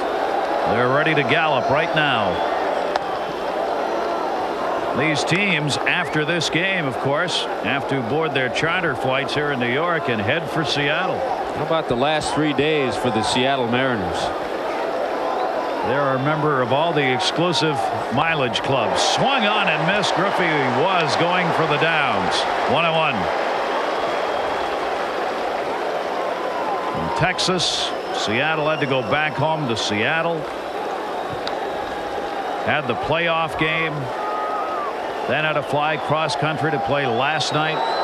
Now have to board a plane and fly back cross country tonight. They have really been amazing the way they've come back and stayed up for this ball game, because we talked about it last night. It's always that second day where you get the little letdown from jet lag. Griffey waiting on it. Wetland misses up high to him, and the count is 3 balls and 1 strike on Junior. I talked to Lou Piniella before the game, and he had no worries at all about his ball club being ready tonight. And they have been. They've answered the call. 4-4. Griffey with an RBI in this game, 4 in the series. He drills it deep to right field towards the gap. 385. My goodbye. Home run. He has done it again. His teammates were on board and he delivered. Get on my back and ride it. It is a 5-4 Seattle lead as Junior delivers his 3rd home run of this series. John Wetland got himself in that spot. He had to make a pretty good pitch, and Griffey drills it. As soon as the pitch was out over the plate, you knew that he was able to get some extension on the fastball, drive it into those right center field seats. As soon as Wetland made the pitch, and as soon as it was hit, he knew where it was going. John Wetland, like a lot of pitchers, does not want to see Griffey again at the plate. Griffey delivers the home run. He has now had 2 home runs in 3 at-bats against Wetland. Watch that bench. They're getting ready to get on and ride. And that's what they want. They know they're in a position right now to split in New York, and that's what they were hoping for. A home run by Ken Griffey Jr., the 13th hit of this game for the Mariners, and they have taken a 5-4 lead. It comes with 2 down in the 12th inning. Edgar Martinez fouls this one back. Laird's gives chase no play. Now we showed you that home run that Griffey hit not too long ago off John Wetland at the Kingdome in Seattle, a game winner in the 9th inning. He does it again. It's not a game winner yet, but he's put his ball club in a position to win, and again doing it off John Wetland. 2 for 3 in his career. 2 for 3 against Wetland. Both of them home runs. And maybe another game winner. Swung on and missed by Martinez. 0-2. Remember when he told me Billy Martin used to chase him and a lot of other kids out of the clubhouse when his dad was playing here, Ken Griffey Sr. His dad used to tell him, well, when you go back to Yankee Stadium, you play hard, get some base hits. He listened well, did he not? 2 down here, bases empty. Martinez waiting. Breaking ball misses down low from Wetland. John Wetland coming on for these Yankees after Andy Pettitte and Bob Wickman had worked. 3 pretty decent innings.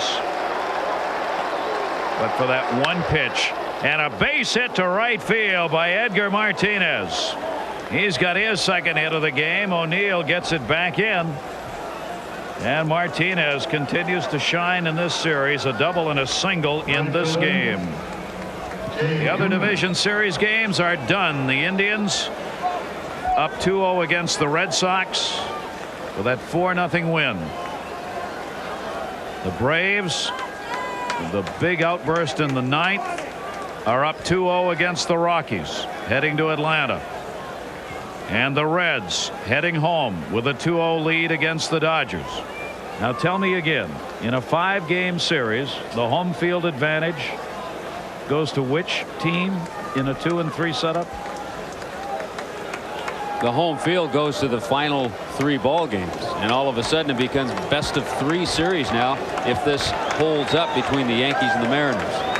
Buck Showalter is on his way out. He was buying some time for the bullpen with a couple of visits and a discussion. Well, I think he's seen a tiring John Wetland. We talked about the many pitches he's thrown working here, his longest outing. Made a couple of mistakes. Wetland will leave, but he did do an excellent job in relief.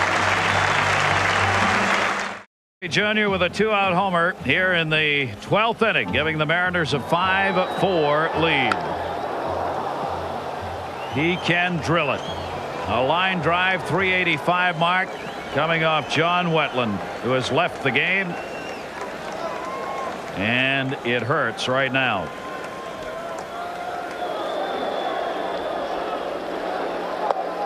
Mariano Rivera out of Panama City, Panama, on in relief. 25-year-old right-hander for the Yankees. Well, you saw that shot of John Wetland. Norm Charlton and John Wetland, a couple of real warriors coming out of bullpens. You knew that one of them might get burned. Question was who was going to get burned last.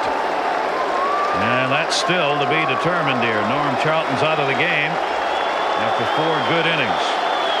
And Wetland out of there, hoping the Yankees can hold it right here. They'll get another shot at it in the bottom half of the 12th inning. Tell you, this youngster can fire, Mariano Rivera, and you don't see much shorter fastballs from him than you did from John Wetland.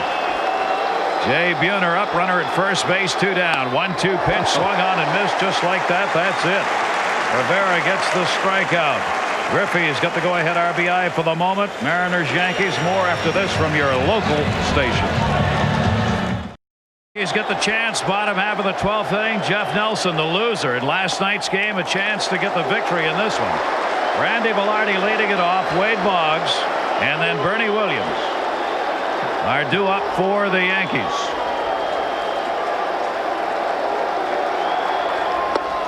And a strike on the inside corner from Nelson.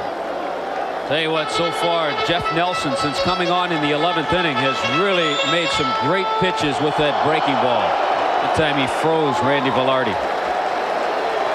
Second inning of work for Nelson. Retired the side in order in the 11th with a couple of strikeouts. 1 ball, 2 strike count on Randy Velarde, who has taken an 0 for 3 in this one.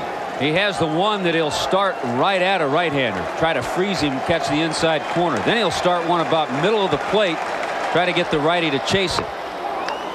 There you go. Randy Velarde, the 3rd strikeout victim of Jeff Nelson, 1 away in the Yankee half of the 12th. Good movement, takes it away, maybe even off the plate, but a tough pitch to lay off of if you're a right-handed hitter with 2 strikes. Lou Piniella positioning the outfield. Hey, he's had Tim Belcher warming up also, so that may make a decision for Piniella as to who starts on Friday. Wade Boggs takes the slider for a strike. 0 for 4 tonight. Now a 3 for 9 in the series. Boggs 1 for 4 against Jeff Nelson this year. Again, that slider. This is inside. 1 ball and 1 strike. Seattle trying to do what the other teams trailing in the division games have not been able to do, and that's even a series. Nelson getting the call on that. A ball and 2 strikes on Wade Boggs. Randy Johnson, the big unit. The decision still to be made on when he will pitch. This series is even. He may go a game later. That one down the left field line towards the corner, but curving into the seats. Still 1 and 2 on Boggs. Oh, Gary, remember the trouble the bullpen had last night. 2 1/3 innings, 7 hits, 5 runs. Tonight, Risley, Charlton, and Nelson have given up just 1 base hit and 1 run. A magnificent job by the bullpen. And when you're going to pitch McDowell if you're Buck Showalter? You want to pitch him. He's 10-1 with a 2.24 lifetime against the Seattle Mariners. Decisions to be made pending the outcome of this game 2. 1 ball, 2 strikes on Boggs. Jeff Nelson way outside on that one. 2 and 2. John Wetland is the pitcher of record for the Yankees. Jeff Nelson for Seattle. Nelson a 7-3 mark during the regular season, all in relief. 62 relief appearances. Boggs waiting, and the count goes full. 3 and 2.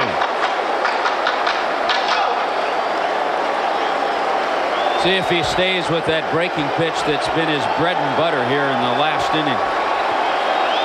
3 strikeouts and no walks for him to this point. There's the walk. He lost it.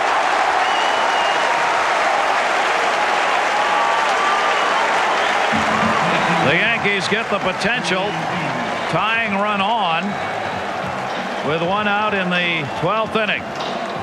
Now they have Bernie Williams coming up, batting 2nd in the order, with O'Neill on deck.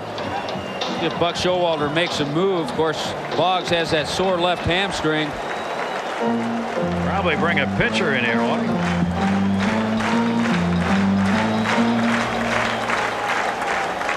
Boggs will come out of the game for a pinch runner. That'd be Jorge Posada, the youngster they kept on the roster. He's a 3rd catcher. And right here, Buck Showalter is going to utilize his abilities as a pinch runner. Get a little more speed with Boggs nursing that left hamstring. Perez did not make the postseason roster on the pitching staff, so that allowed Buck Showalter to have the 3 catchers. So Posada's on at first base, running for Boggs. Now Bernie Williams, 1 down. Game in the 12th inning. Mariners lead it 5-4. Jeff Nelson delivers and missed outside, ball 1. Bernie Williams, an RBI double in the 5th inning, is 1 hit in 5 at-bats in this game.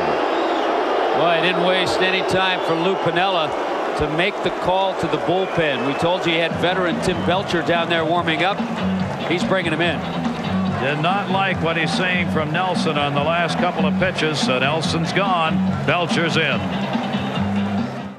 In the postseason, where the starters become relievers, and 33-year-old right-hander Tim Belcher will make his first relief appearance since 1993. When pitching with the Chicago White Sox, he had a relief appearance during the regular season. Last 2 years with Detroit and Seattle this year, all as a starter. And he also made one in the league championship series in '93. Picked up a win against the Toronto Blue Jays for the White Sox. Game 4. So at Yankee Stadium, bottom half of the 12th inning, the Mariners have a 5-4 lead on Ken Griffey's home run in the top of the 12th. Boggs has drawn the walk. Posada's come on as the pinch runner for him with one down, and Bernie Williams stands in with a 1-0 count on him. Tim Belcher, the 5th pitcher for the Mariners in this game. Bernie Williams takes the fastball down low, 2-0. The outfielders take a step or two back. You want to play a little deeper so you can cut something off in the gap to prevent the run from scoring from first base. Seattle bullpen tonight, very effective. What a turnaround. Belcher trying to continue it. Gets that in for the strike. 2-1 on Bernie Williams. Bernie Williams 5 for 16 in his career against Tim Belcher. Williams, as we've mentioned, has been a story in the latter part of the season. Big RBIs, big hits, second highest batting average in the American League in the month of September. 2-1 to him. Belcher just missing outside. 3-1. Only one out.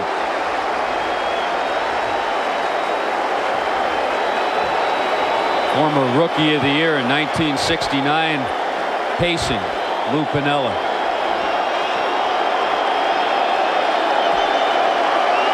3-ball, 1-strike count on Williams. Posada off first. 3-2. We're not going to leave this game without one last look at the umpire. Put yourself in Buck Showalter's position too. 3-2 with one out. Do you send the runner? Most of the night that pitch has been a strike down in that area.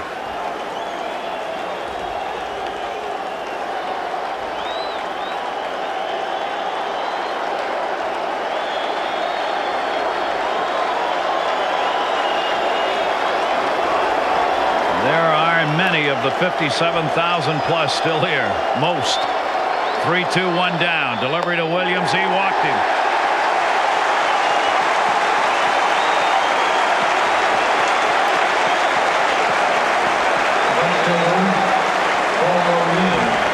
Tim Belcher watched the first man he faces. Yankees have 2 on, 1 away.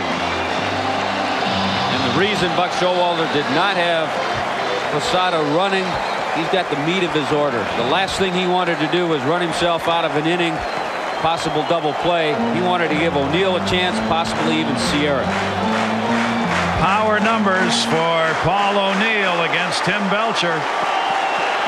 O'Neill's already delivered 1 home run in this game, along with another single. Couple of hits in 5 at-bats.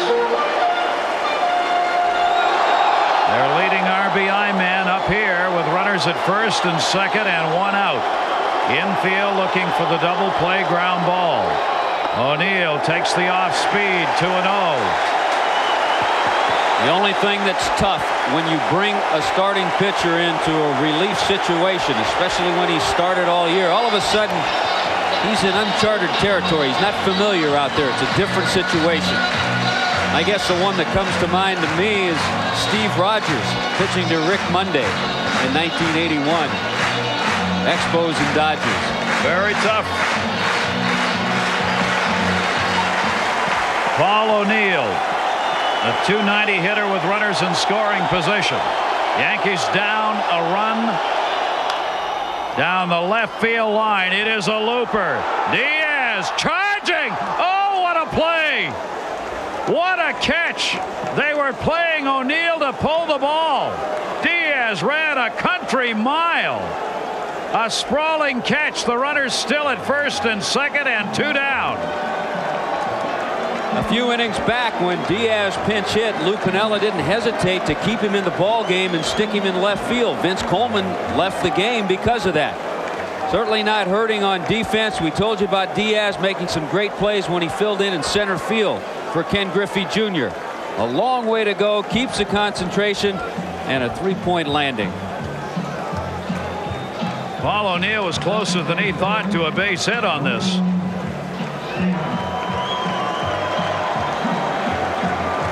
Now he's mad just as the way he hit the ball, not thinking that it had a chance even to be a base hit.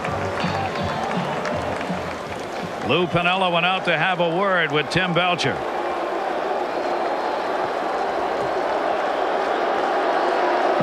Tim Belcher with 5 saves in his career is in a save situation here.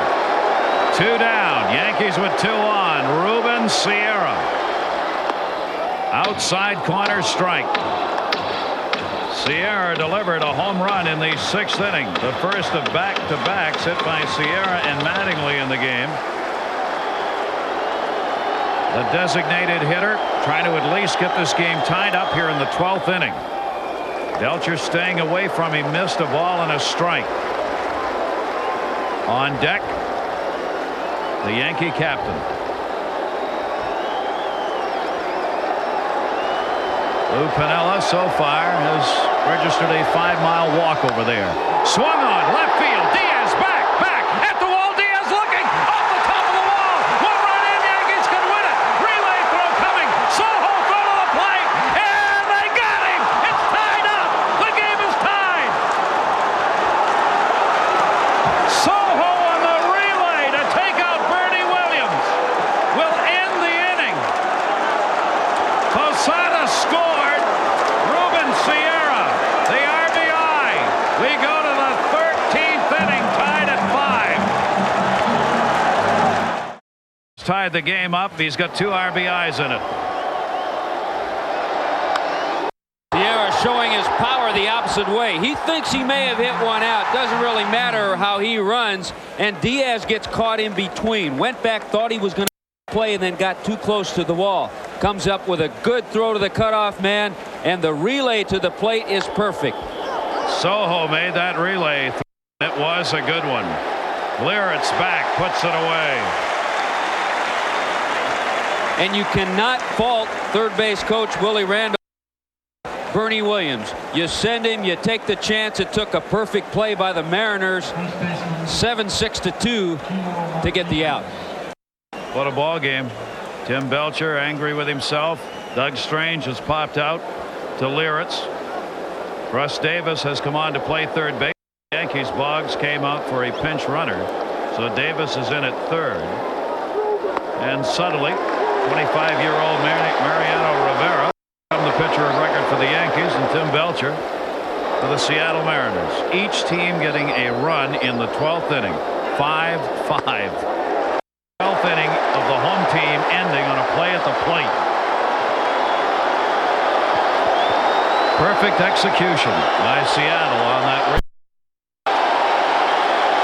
Soho, the shortstop, the strike to the plate. How about the roller coaster they've been on? And they think.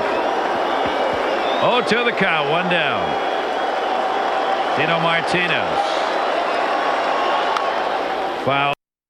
He's delivered a couple of hits in this game, 2 singles and 5 at-bats and an RBI for Tino Martinez. Griffey's home run that could have been came off Wetland in the top half of the 12th and 2 down. It's not. 0-2. Back ground ball to second base. Pat Kelly. 2 down.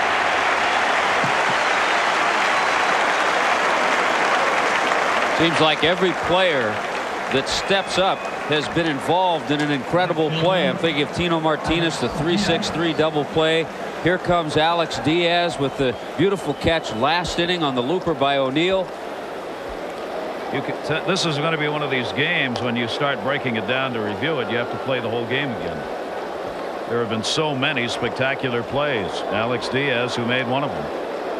2 down, bases empty. Diaz came on as a pinch hitter, and he's already getting his 3rd at bat. Grounds it to second base. Pat Kelly, nope, be cut off. Mattingly. 1-2-3 inning for Rivera on just 6 pitches. Welcome back to Yankee Stadium. Gary Thorne, Tommy Hutton, and all of our crew. It has been a magnificent playoff game. 5-5. We are going to the top of the 14th inning. Mariano Rivera, the 25-year-old right-hander, is on for the Yankees. Felix Fermin, getting his first at-bat, came on as a defensive replacement at second base in the last inning for Joey Cora. We're the only game still going. Others have been wrapped up. The other teams that won have taken a 2-0 lead in their series. Yankees lead in this series, having won last night. This game still on. Fermin 0-2. Rivera foul back.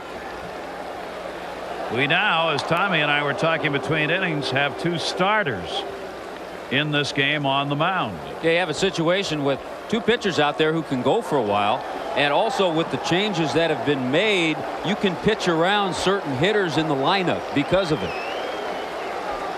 0-2 the count. Whoa, no ladder tall enough for that one. Rivera gets his second strikeout. Fermin down 1 away in the 14th. Especially with a Rivera fastball. We told you he has it up there in the mid-90s. And Felix Fermin has no chance right there. 1 away, second strikeout for Mariano Rivera. Here's Chris Widger, the catcher. Makes the strike on the outside corner. 95-mile-an-hour fastball registering on the gun. What Rivera's throwing, and then he throws a little junk like that. That's no fair. If you throw 95 and then you throw that pitch to a guy who didn't play a lot this year, Chris Widger. Give me a break. Now he'll come right back and jam me at about 95 miles an hour. Slider just missed. Lawrence is ready to throw it around the infield. Tell you what, to show you the kind of movement he has, I think that was just a good cut fastball. Yeah, you're right. He is bringing it. 1-2 the count. Chopped down to first by Widger, and foul. Holds at 1-2. We talked about those other teams, Gary, that have gone up 2-0. They're already halfway to their next destination. Seattle Mariners and the Yankees over 3,000 miles where they're going to get there, and the question is how many more innings. 2 down.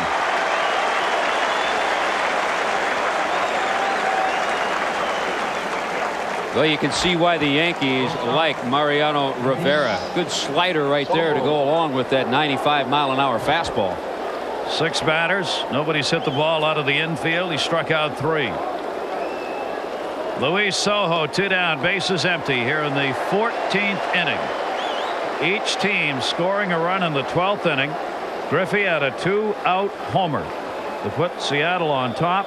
The Yankees came back on an RBI double by Sierra to tie it, and incredibly in that 12th inning, the final out of the inning came at the plate as Bernie Williams came around and tried to score from first and was thrown out on a relay from Diaz to Sojo to the catcher. There's that slider in the outside corner. 1-2.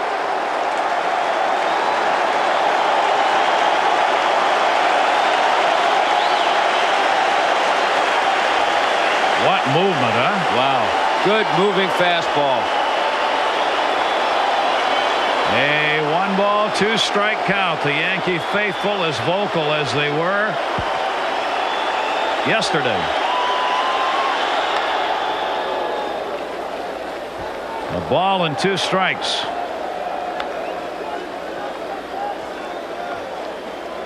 You know, that taxi we call for has got its meter running. You know that?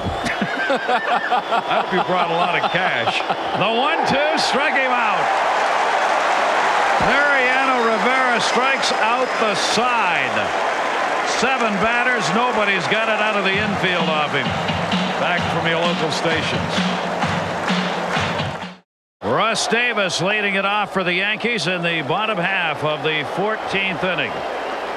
For Davis, it'll be his first at-bat, coming on to play third for Boggs, who had a pinch runner that took him out of the game.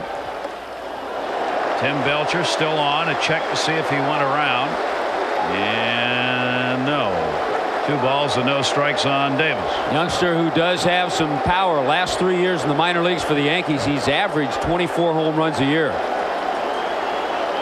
Davis getting his first plate appearance in these 2 games. The overhand fastball in by Belcher. 2 balls and 1 strike on Russ Davis. Bernie Williams and then Paul O'Neill due up here in the 14th for the Yankees against the 33-year-old right-hander. 2-1 delivery. Foul back. Belcher evens it up. 2 balls and 2 strikes. Well, Belcher's feeling more like himself now. This looks a whole lot more like a start than a relief appearance. Starting to settle in. He's gotten out of that relief environment, and certainly with postseason experience. We talked about it with the White Sox in '93, with the Dodgers in '88. 2-2 delivery to Davis. Base hit. A leadoff single by Russ Davis in the bottom half of the 14th. Seems like every time tonight when a pitcher for either side, the Mariners or the Yankees, makes a mistake, it's costly. Make a mistake, it's a base hit. That's happened all night. Now the Yankees get the leadoff man on in a 5-5 game here in the 14th inning. Williams, O'Neill, Sierra in the lineup.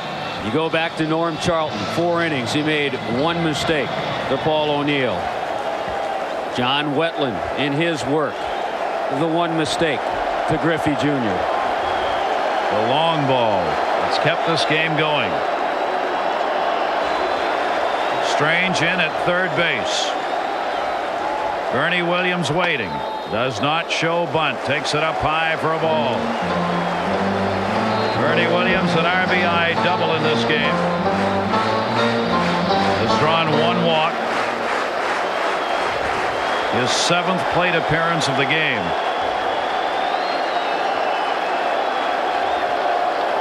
One-0 delivery to him, and he fouls it off down the left field line. So he's not bunting. 1 ball, 1 strike.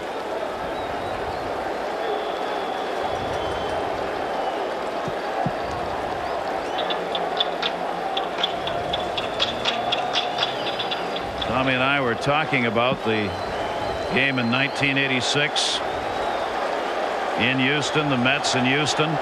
This game is now the 2nd longest in innings in postseason play to that game, as we are in the 14th. That one went 16. You can still see that Billy Hatcher home run. Claimed by many to be maybe the greatest game ever played. 1986 game 6. 1 ball, 1 strike on Bernie Williams.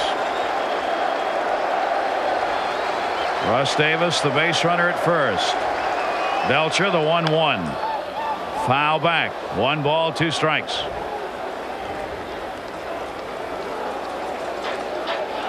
What a battle. Some thinking here about a possible sacrifice. Bernie has sacrificed twice this year, but he's not the prototypical number 2 hitter that would be automatic to send up there and bunt. He swings the bat so well. He's had such a solid season. Buck Showalter has allowed him to swing away in this situation. He has hit into 12 double plays, which surprises me. He's got some pretty good speed up there. That, of course, is what Belcher wants here. 1-2 count. Williams takes it outside. Good play by Widger to block that one between the legs. 2-2. Well, we've seen Widger. We talked about it when he first came into the ballgame, handling Norm Charlton. He's done a good job back there. Very solid. 2-2 the count on Williams. Davis off first. Again outside. Full count. 3-2.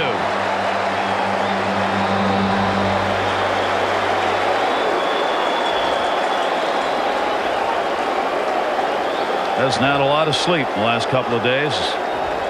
He's had a little more, but not much.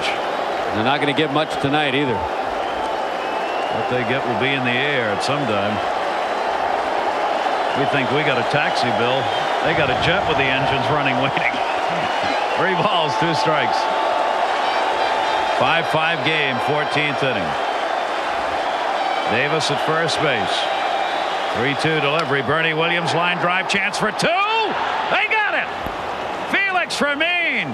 You cannot let that happen if you are Russ Davis. You have got to be sure that ball's through before you get that far off the base. The only way you get doubled up is if you're going on the pitch, and he was not going.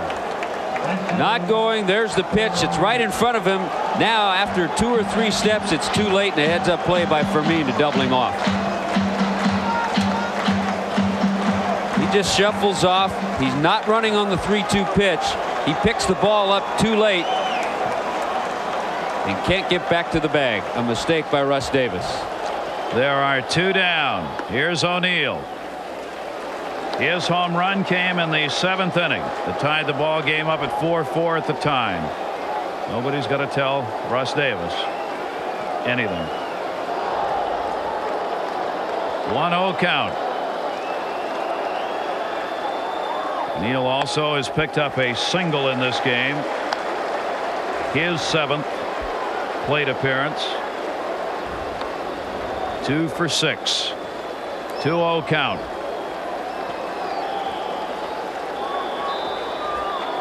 O'Neill has had 5 career home runs off Belcher. O'Neill has faced these pitchers we've seen tonight in both leagues. That's why he's had so many at-bats against Bennis and Belcher. That's right. You get Belcher, who was with the Dodgers from 87 to 91, and all of a sudden O'Neill's had a lot of ABs against these guys. 3-0 count. And he just pitched around him. Was not going to give him anything to hit. Second walk. Belcher has surrendered. This one comes with 2 down in the 14th. Ruben Sierra. That was another reason that Bernie Williams was not bunting. If he had been in a sacrifice and been successful with it, first base would have been open. They'd have walked O'Neill. With the success he's had off Tim Belcher, you don't want to lose that opportunity. Well, Sierra has risen to the occasion in these 2 games. A home run in the 6th, his 2nd of the playoffs. In the 12th inning, picking up a double and driving home a run that tied the game up at 5. 2 down, runner at first, and Sierra takes it down low, ball 1.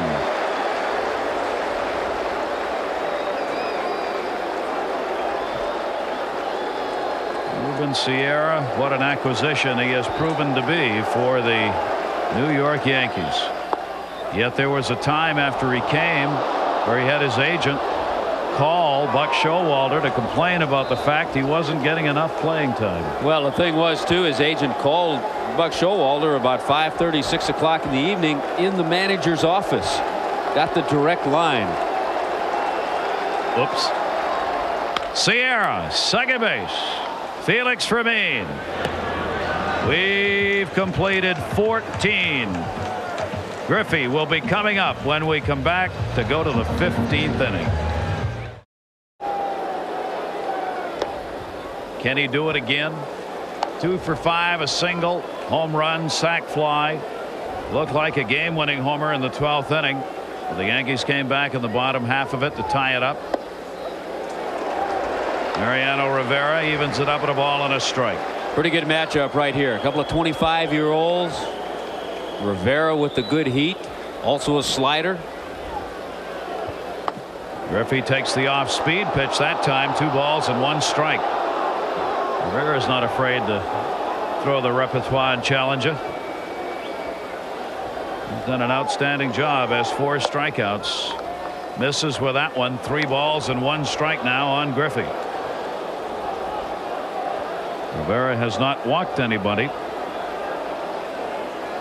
Coming on in the game for the Yankees.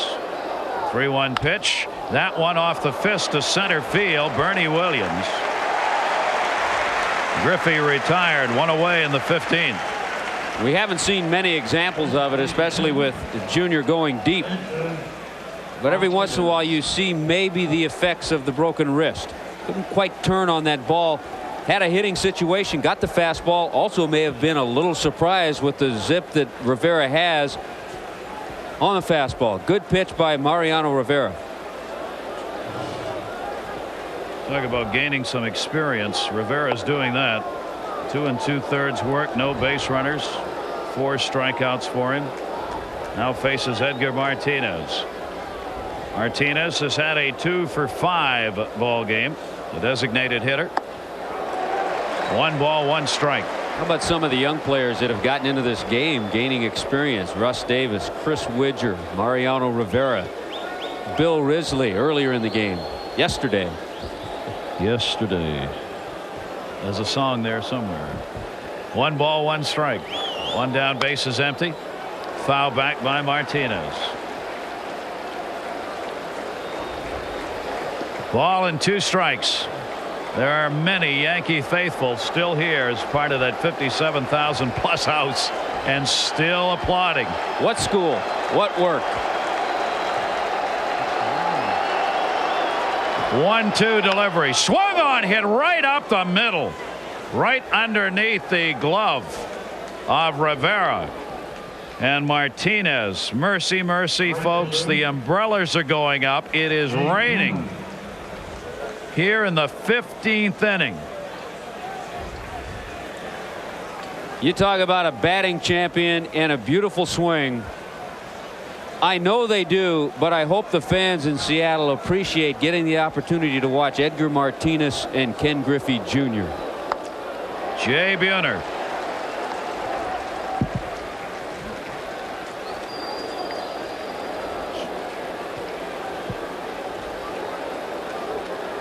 Two for 5, a single and a double in the game for Buhner. Runner at first, 1 out. Fouls that one off. Rivera ahead on the count, 2 strikes. Tim Belcher working out of the bullpen in this game, hoping for his team. Buhner again late on the fastball, fouls it back. It remains at 2 strikes. You know, we talked about that great ratio that Buhner had with 123 hits, 121 RBIs. The guy right behind him all time, Jim Gentile.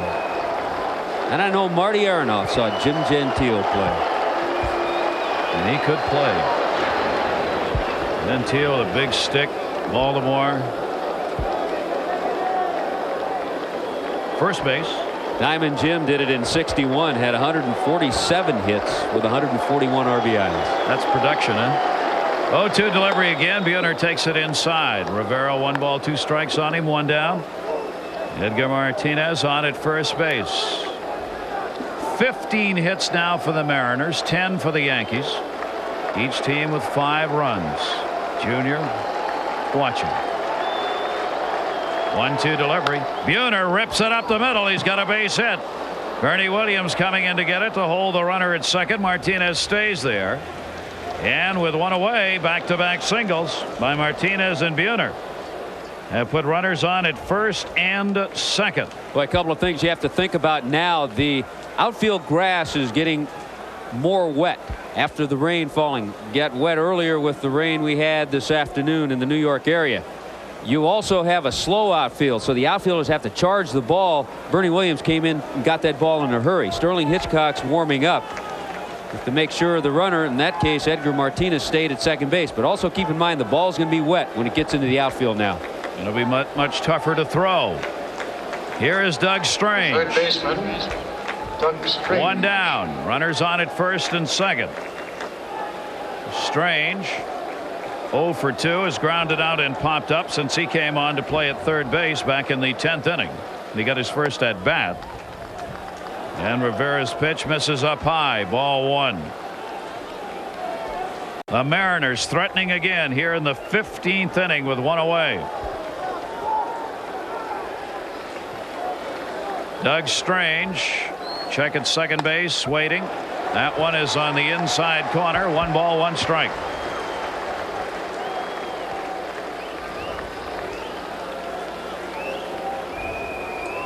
Rivera and Strange, a couple who probably never expected to be in this game, and not at 1:10 Eastern time either. Foul back. 1 ball and 2 strikes. They have a rookie. You have Doug Strange, who last year was a member of the Texas Rangers, 31-year-old,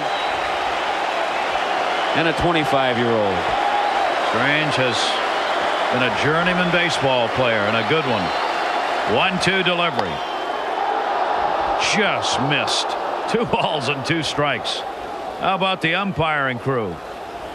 They haven't even had a chance to sit down since 8 o'clock last night. 2 balls, 2 strikes on Strange. Runners at first and second. Check swing, and he didn't go around. 3 balls, 2 strikes. Anytime a pitcher has a 95-mile-an-hour fastball and you have 2 strikes on you, that high fastball is the toughest one to stay away from. That was a check swing, though, by Strange. 3-2. Runners off first and second. Strange fouls it back. Martinez at second. Jay Buhner on at first. Again, a reminder, neither a particularly fast base runner. Lead runner Martinez. Buhner first base. Already they're having to clean the cleats a little here as the infield dirt dampening. 3 balls, 2 strikes again. Strange takes it. Strike 3 called.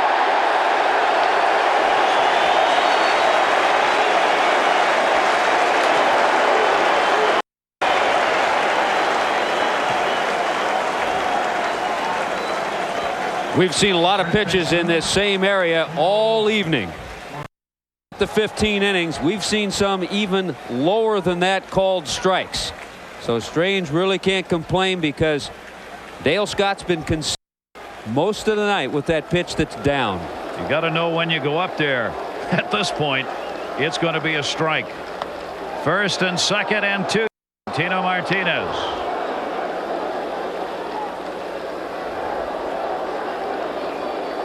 Strange back to the bench. Martinez try and get the 2-out hit here. 2 for 6, couple of singles and an RBI. Takes the pitch down low. And Rivera falls behind on him. 2 balls and no strikes.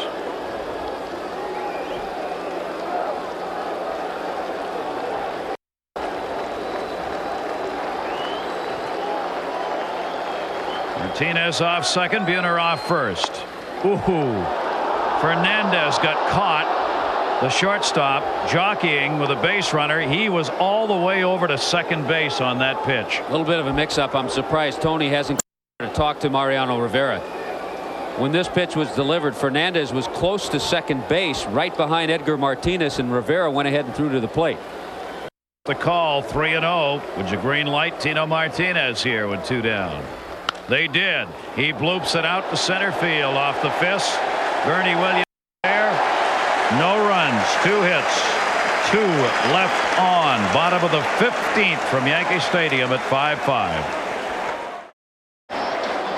Don Mattingly against Tim Belcher in the bottom half of the 15th inning. A solo home run, 2 singles and a walk in this game for Mattingly. There are careers being played here tonight, this morning. Belcher gets the strike on the outside corner to Mattingly. Belcher's given up a couple of walks, has not struck anybody out. 3 hits off Belcher. A starter in a reliever's role here, and most appropriate in this game.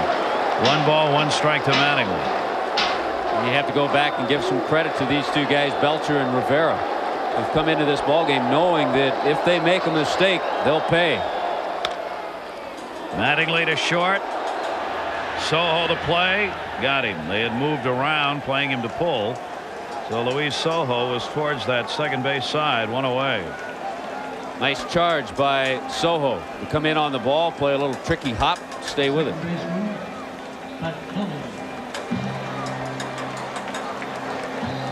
Thing you know, too, as an infielder in this situation with Mattingly running, you have time.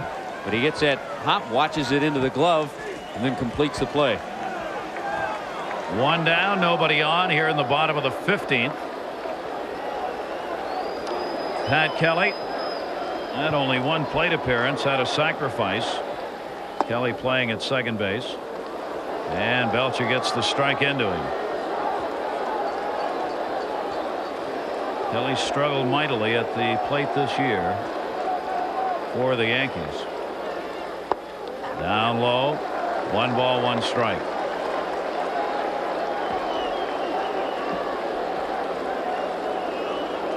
One away and the bases are empty.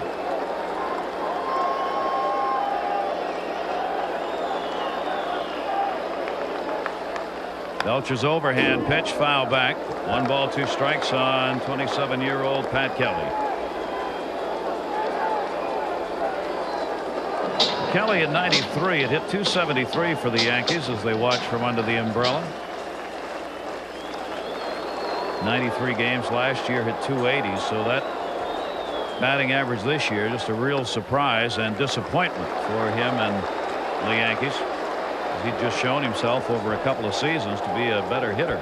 He's battled through some injuries too. Yeah, he's not a .240 hitter. He's much better than that. Kelly here working with a 2-2. Belcher's pitch again missing, and it goes full. 3 balls and 2 strikes.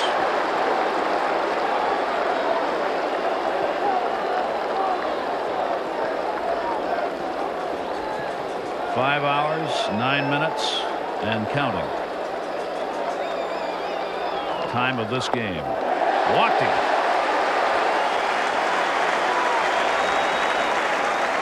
Third walk given up by Belcher. Kelly gets it with 1 away here in the 15th. Jim Leyritz coming to the plate. He's just getting the ear of his catcher, Widger. Just reminding him what he wants here with a runner on at first base, how he wants pitcher to throw. Lou Piniella hollering out the instructions. Jimmy Leyritz 0 for 5 and hit by a pitch. Rain continues to fall here at Yankee Stadium. 1 down. Oh, Widger, nice play. Oh, man.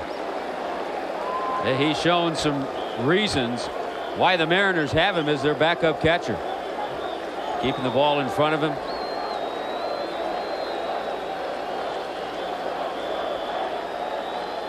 One away. Nobody playing for a bunt here with Leyritz up and a runner at first base. Missed inside on that one. 2 balls and no strikes.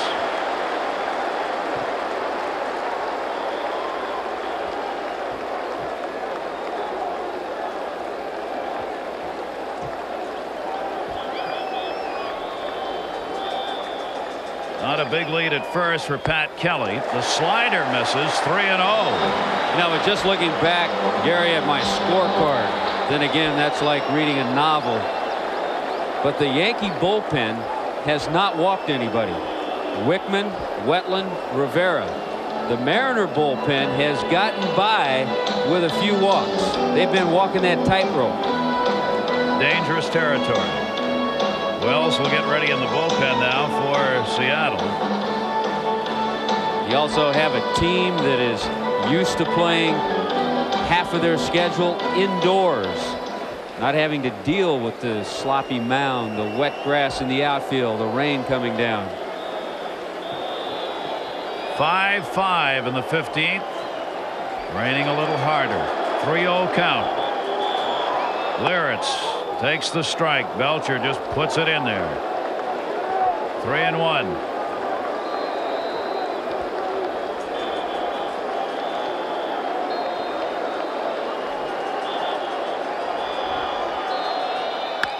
Fly ball, right field. Maybe. It could be. Back at the wall. Goodbye. Home run. The Yankees win. Jim Leyritz, a 2-run homer in the 15th inning. Yankees win 7-5.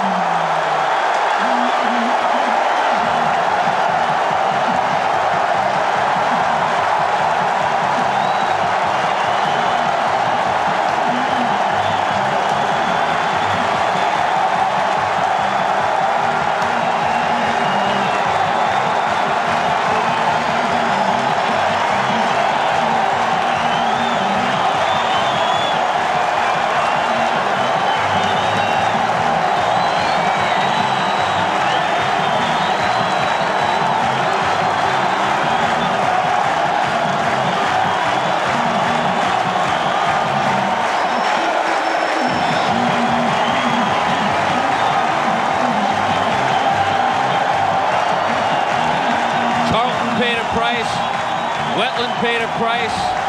Tim Belcher paid the biggest price of all with a 3-1 pitch that he had to throw for a strike. Jimmy Leyritz, with the power of a guy who hit 17 last year, goes yard and wins it here in New York. 25-year-old Mariano Rivera will be the winning pitcher in this game, and the veteran Tim Belcher will take the loss. It took 5 hours and 13 minutes before Leyritz gets his revenge on Seattle. Involved in beanball incidents twice this year, including tonight. He gets a 2-run homer in the 15th inning.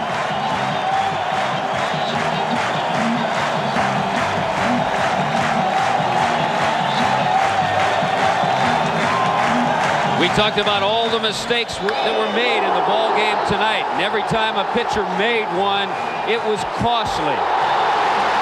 But again, the most costly mistake made by Tim Belcher, he had to come in with that 3-1 fastball.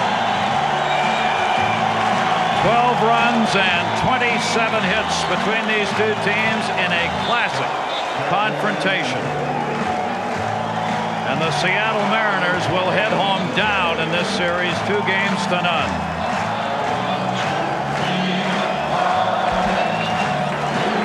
The final score, the